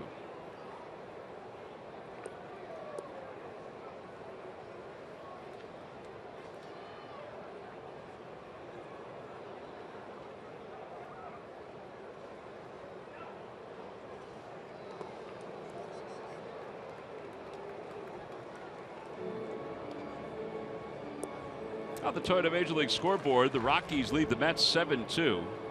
Rockies are just 6 outs away from getting to the 500 mark. And considering that the Giants have been awful since the All-Star break, the Dodgers have played themselves back into the race for the division. They're game out. Recker hits one well deep to right center field. Odubel's on the run. It is off the wall. A run will score. Recker will pull into second base with an RBI double.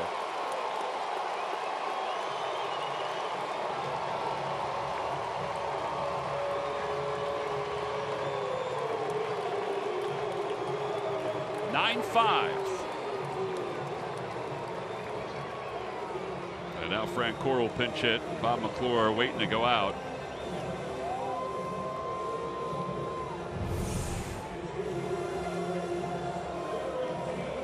Missed the spot. Yeah, missed the spot.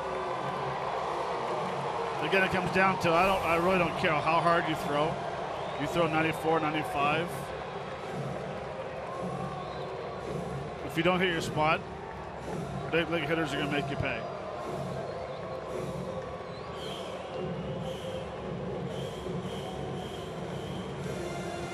So Francoeur will bat here.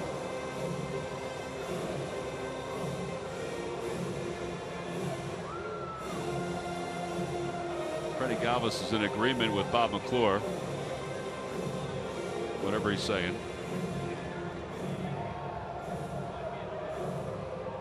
I mean, you go from 0-2 to Garcia, who gets a double. 0-2 to Inciarte hits a single.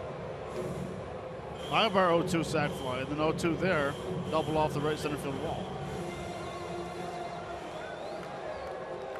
He tried to get him to go fishing after the breaking ball, but he just couldn't get him to go biting.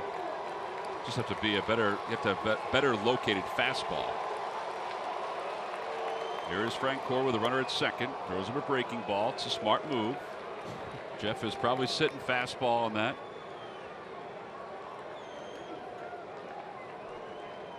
Murph talked to Dale Murphy before. Dale Murphy wore number 3. That's the number Francoeur wore when he was in Philadelphia in honor of Dale Murphy. And Francoeur pops up to short. 2 outs.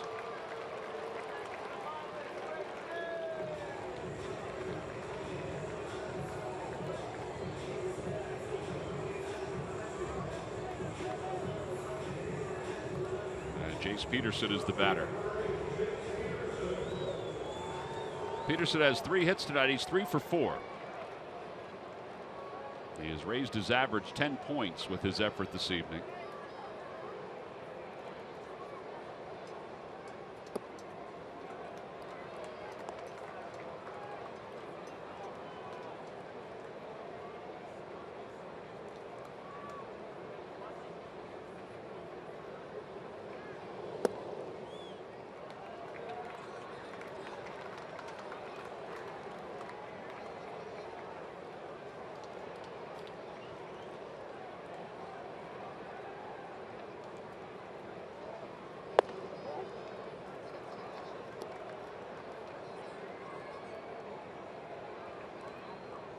Best case scenario is Pete Mackanin wanted Severino to pitch the last 2 innings of this ball game, I would think.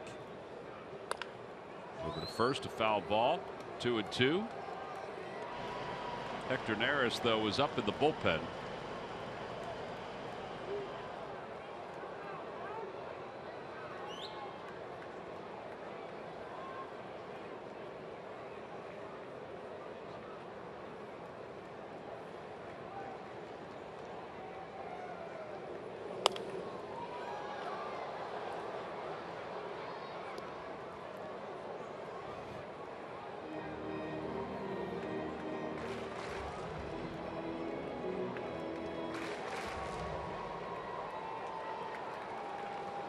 Record takes his lead off second. His RBI doubles made it 9-5.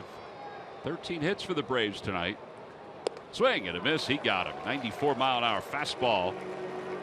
The Braves do score 2. They leave 1 in scoring position. Severino gets through the 8th inning. We'll move to the 9th with the Phils up by 4.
On the wildness of the Atlanta Braves. They scored 4 runs in the 8th inning. They sent 9 men to the plate. They did not pick up a base hit in that 8th inning. In fact, the last 2 innings, the Phillies have not picked up a base hit. 4 walks, 2 errors, 1 hit by pitch. Now the Phils, as we go to the top of the 9th inning, will face Matt Marksberry. Marksberry will come on to face Tyler Goodell, Freddie Galvis. And then the pitcher spot, it'll probably be Jimmy Paredes. With the Phils on top by 4.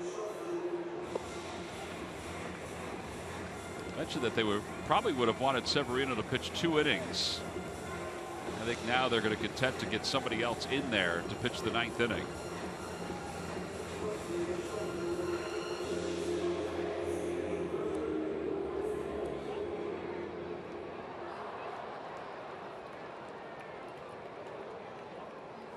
Tyler Goodell led off the 8th inning with a walk. And now he's here in the 9th, his second at bat.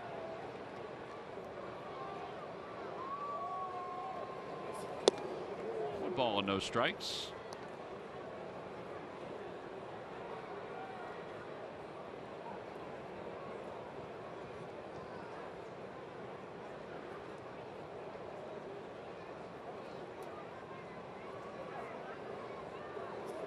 Breaking ball, and it's 1-1.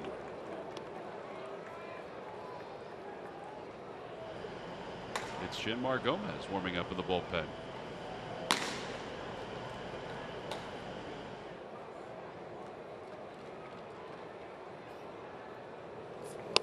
Ball hits sharply to third, scooped up by Garcia. 1 out.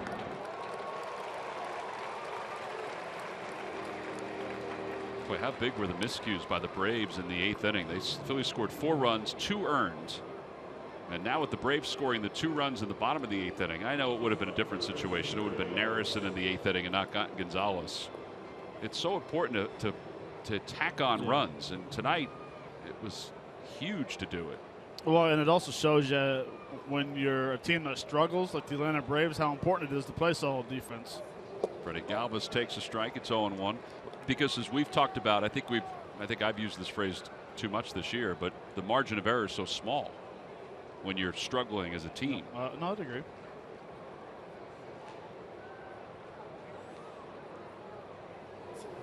Ball's ripped foul. It's 0-2.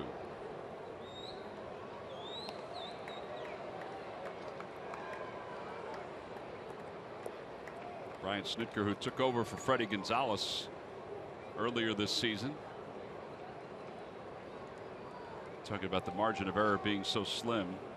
21 of the Braves' 38 wins have been decided by 2 runs or fewer.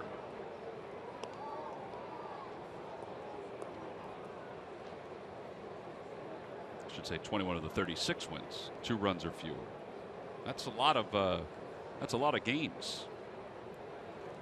They're 27-40 under Brian Snitker. Galvis takes outside. There's Jimmy Paredes on deck.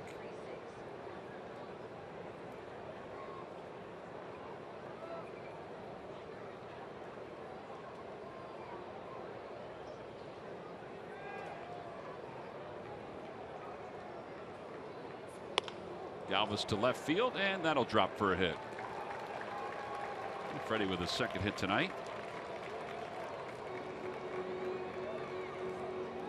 The final game of this road trip will be tomorrow afternoon on CSN. We'll be on the air at 1:30, but don't forget the big Sunday show. We'll get everything kicked off at 1 o'clock. We do know the Phillies starter will be Jared Eickhoff tomorrow. It looks like Joel De La Cruz will be the starter for the Braves. Phillies can hang on and win tonight. They go for a 5-5 road trip. There's Jared through his bullpen here in Atlanta earlier in the series. There's De La Cruz. Doesn't look like tomorrow's game's on his mind right now.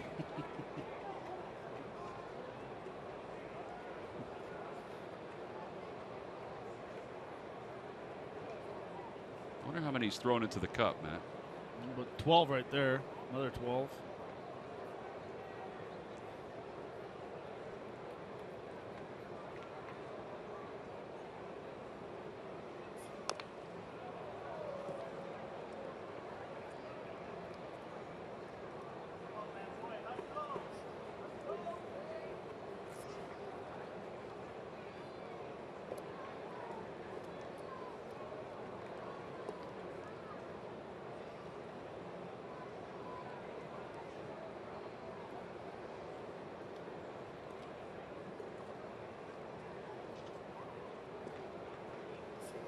Swing and a miss. 0-2.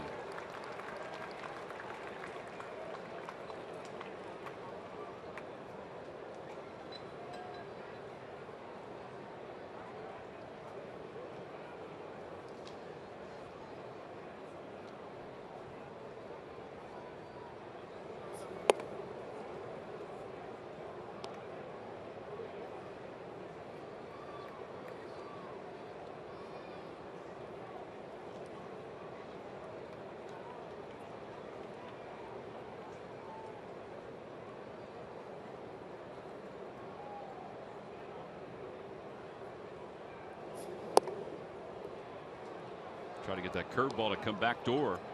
I don't know if Recker wanted it there or not. It almost came all the way back, but it's 2 balls and 2 strikes to Paredes. Phillies pinch hitters have 21 pinch hits this year.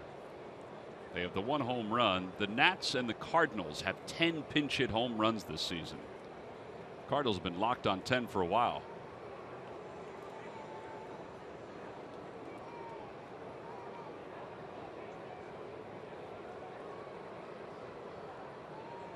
Ten's a lot.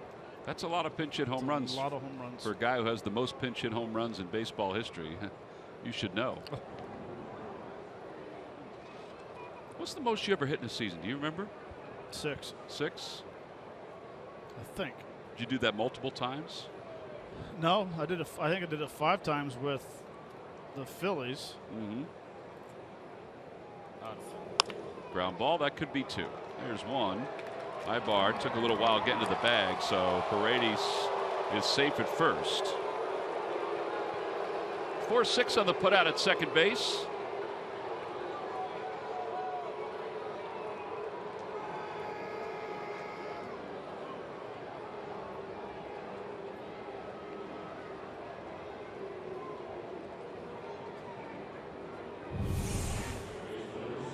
Good hustle down the line. No, not even close. Yep, he is safe at first, safe and secure. And now Cesar Hernandez, who has walked his last 3 times, will be the batter.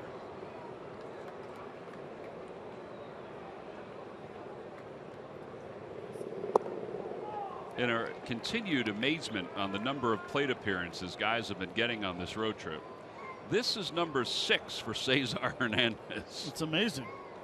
That's a lot of plate appearances. He had an RBI. That ball is lined out towards center field. Now that's a base hit. So he is 1 for 3 in his 6 plate appearances.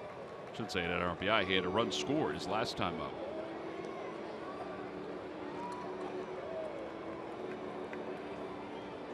We mentioned during this run that he's had recently, not only is his batting average good at 356, but his on base percentage is well over 400.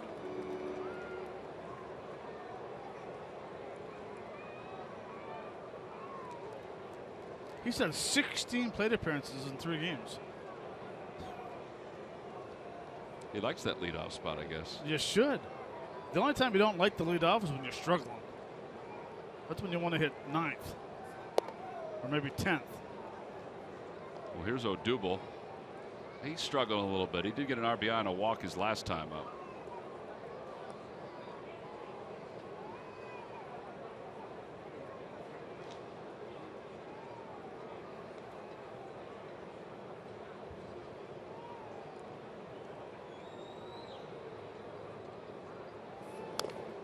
One ball and 1 strike.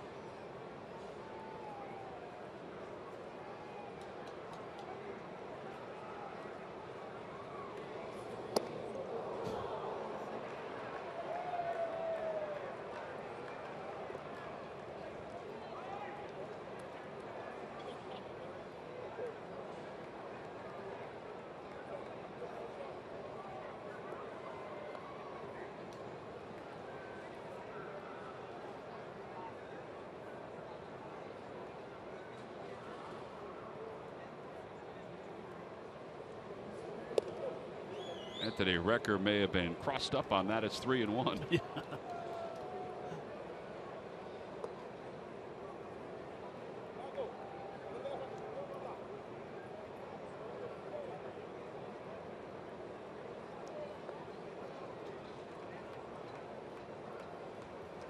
Trainer's coming out. Trainer's coming out on that one. He was trying to stretch his arm out a little bit.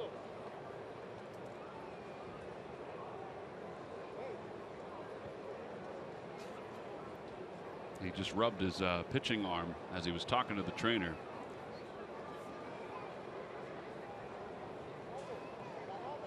Three balls and 1 strike. Anytime there's an arm issue like that, I can't imagine he's going to stay in the ball game. Yeah, you wouldn't think. Nobody is warming up. Even if it's a cramp or whatever, you can't take a chance. Just can't take a chance. You just bring somebody else in and let him take as much time as you want to warm up and get the game going. All right, so we'll have a pitching change here in the top of the 9th inning. Marksbury will check out with runners on first and second and 2 men down. Brian Snitker whistled to the dugout. They'll call the pen and tell whoever is coming in to zip on over.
is loosening up on the pen. Now the good news is it's about 90 degrees outside, so it shouldn't take him all too long to get himself warmed up.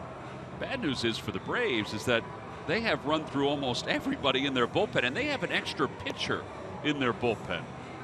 Tehran started, he went 5. O'Flaherty went 1. Ramirez went 1. Cervenka went a third. Weber went 2/3. Marksberry has gone 2/3 here.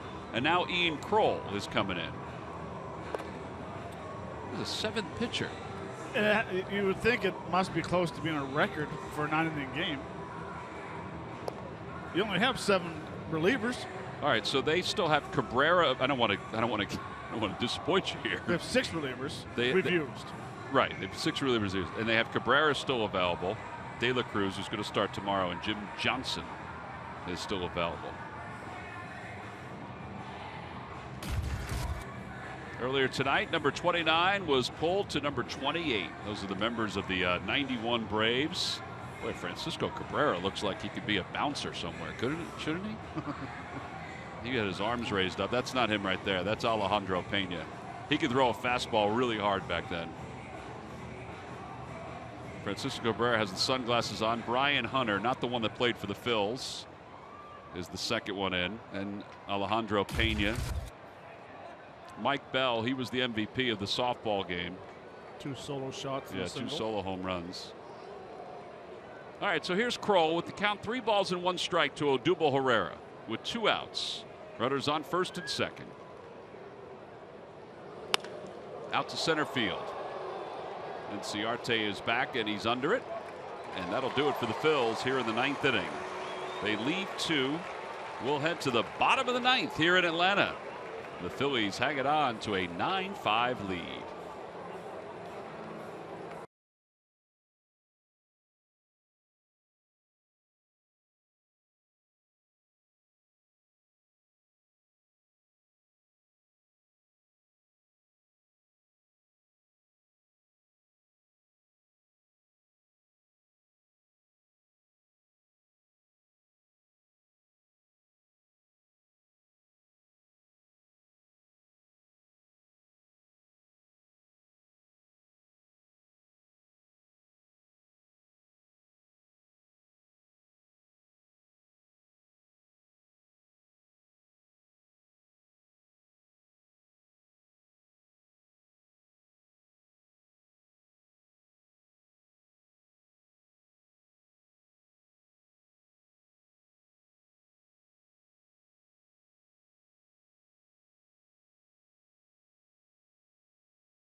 Phillies on top 9-5.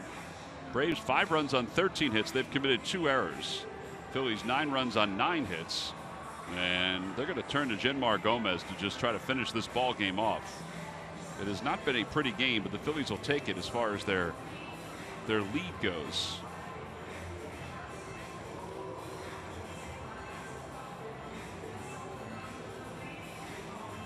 Gomez, a 2.83 ERA. This is not a save situation.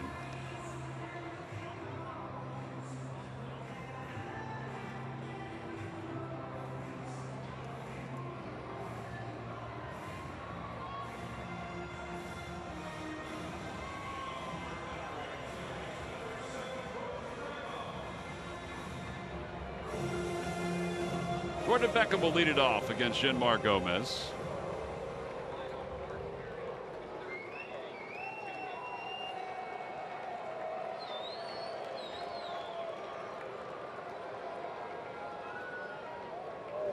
Beckham takes a strike. It's 0-1.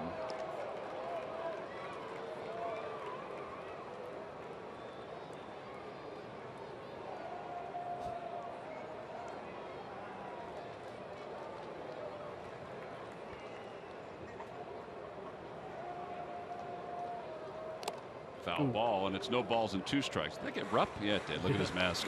I didn't know if it got Rupp or the home plate umpire. Severino Gonzalez is credited with an inning tonight. Had 3 hits, 2 runs allowed. Did not walk anybody, and he struck out 1.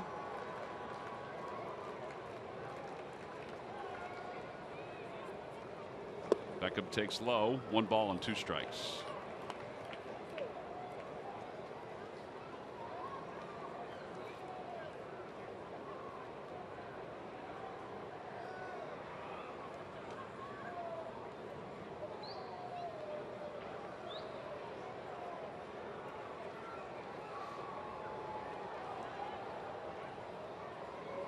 Swing and a miss. He got him, threw him a changeup. And that's the first out here in the 9th inning. Phillies are trying to take 2 of the first 3. And if they win tomorrow, they can close out tonight. They'd finish the road trip 5-5. That ball had some real good movement on it. Very good movement. One of the better ones I've seen him throw in a while. Freddie Freeman is 2 for 4 tonight. He scored a run back in the 3rd.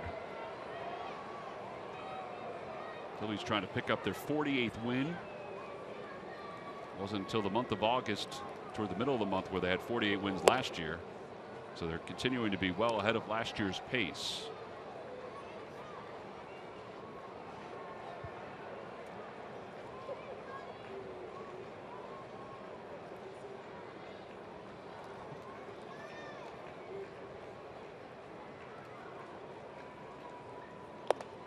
One ball and 1 strike, a fastball to Freeman. By the way, from a standing standpoint in the National League East, with Washington's loss, Miami is now 5 out. The Mets remain 7.5 out in the NL East.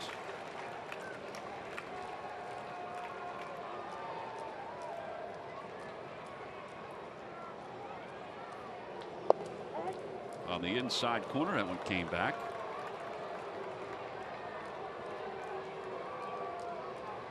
Miami has also caught St. Louis as far as the wild card goes. Dodgers have the 1 wild card spot as we speak.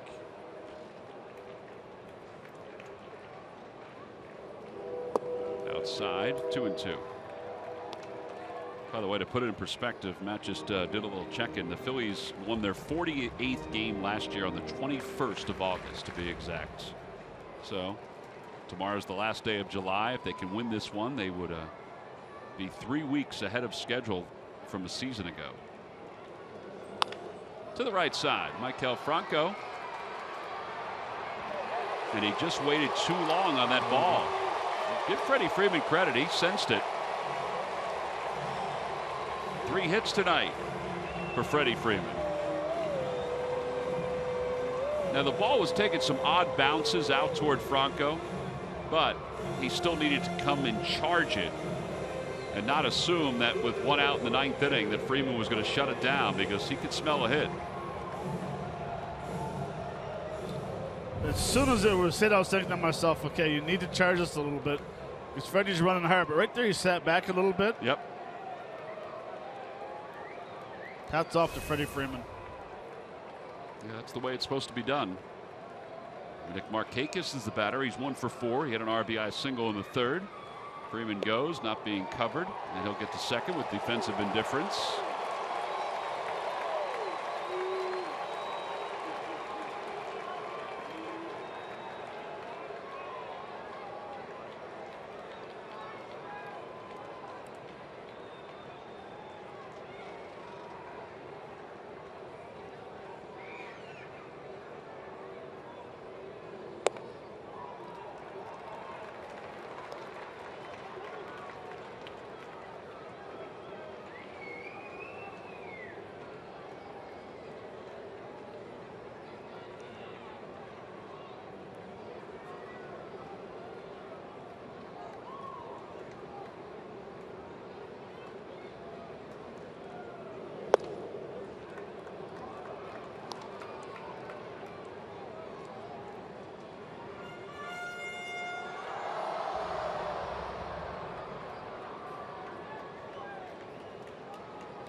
Outside, 3-1. After Markakis, it's Adonis Garcia.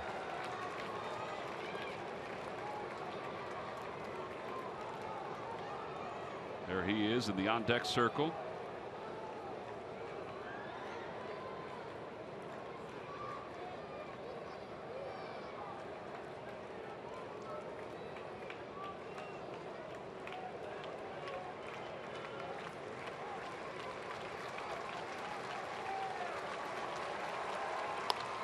Fly ball center field. Odubel Herrera starts in. Now he goes back. He's under it. Freddie Freeman tags from second. And he'll just draw the throw. 2 outs. So the Phillies 1 out away from finishing this ball game off.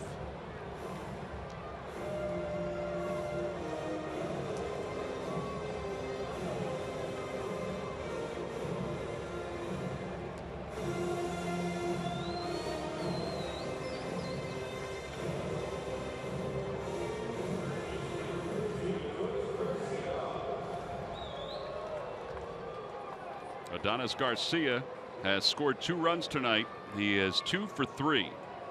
He's also walked in the ball game.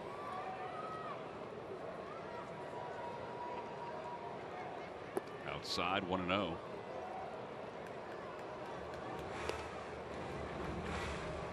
The fact that Gomez is pitching tonight does not mean he'll be off tomorrow in the same situation.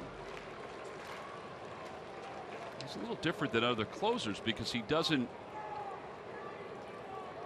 have a violent delivery. No. He works out every single day like a lot of pitchers do, but he works out pretty hard. Even though he's thrown 15 pitches tonight. Should have been out of the game with 14 pitches. Oh, absolutely. Inside, 2-0.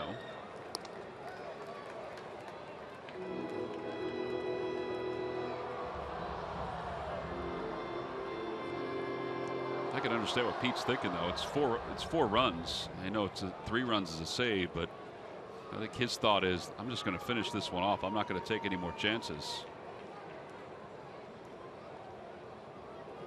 Fastball at the knees. It's 2-1.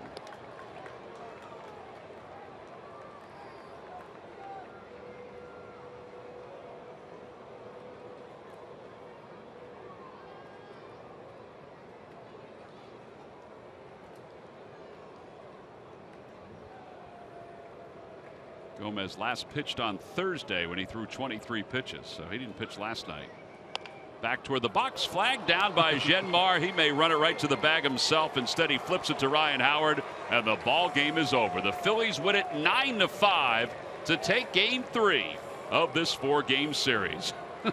Look at the look on Pete's face. There's a lot of anguish involved in managing ball games like this, but he'll take the win. 48 wins now for the Phils. They are 10 games under the 500 mark. Cameron Rupp had himself a big day. Cam had 3 hits. He was 3 for 5 with 2 runs scored. He is our Chevrolet player of the game. So Jeremy Hellickson gets the win, and he provides us with our WB Mason delivery of the game. How big was this double?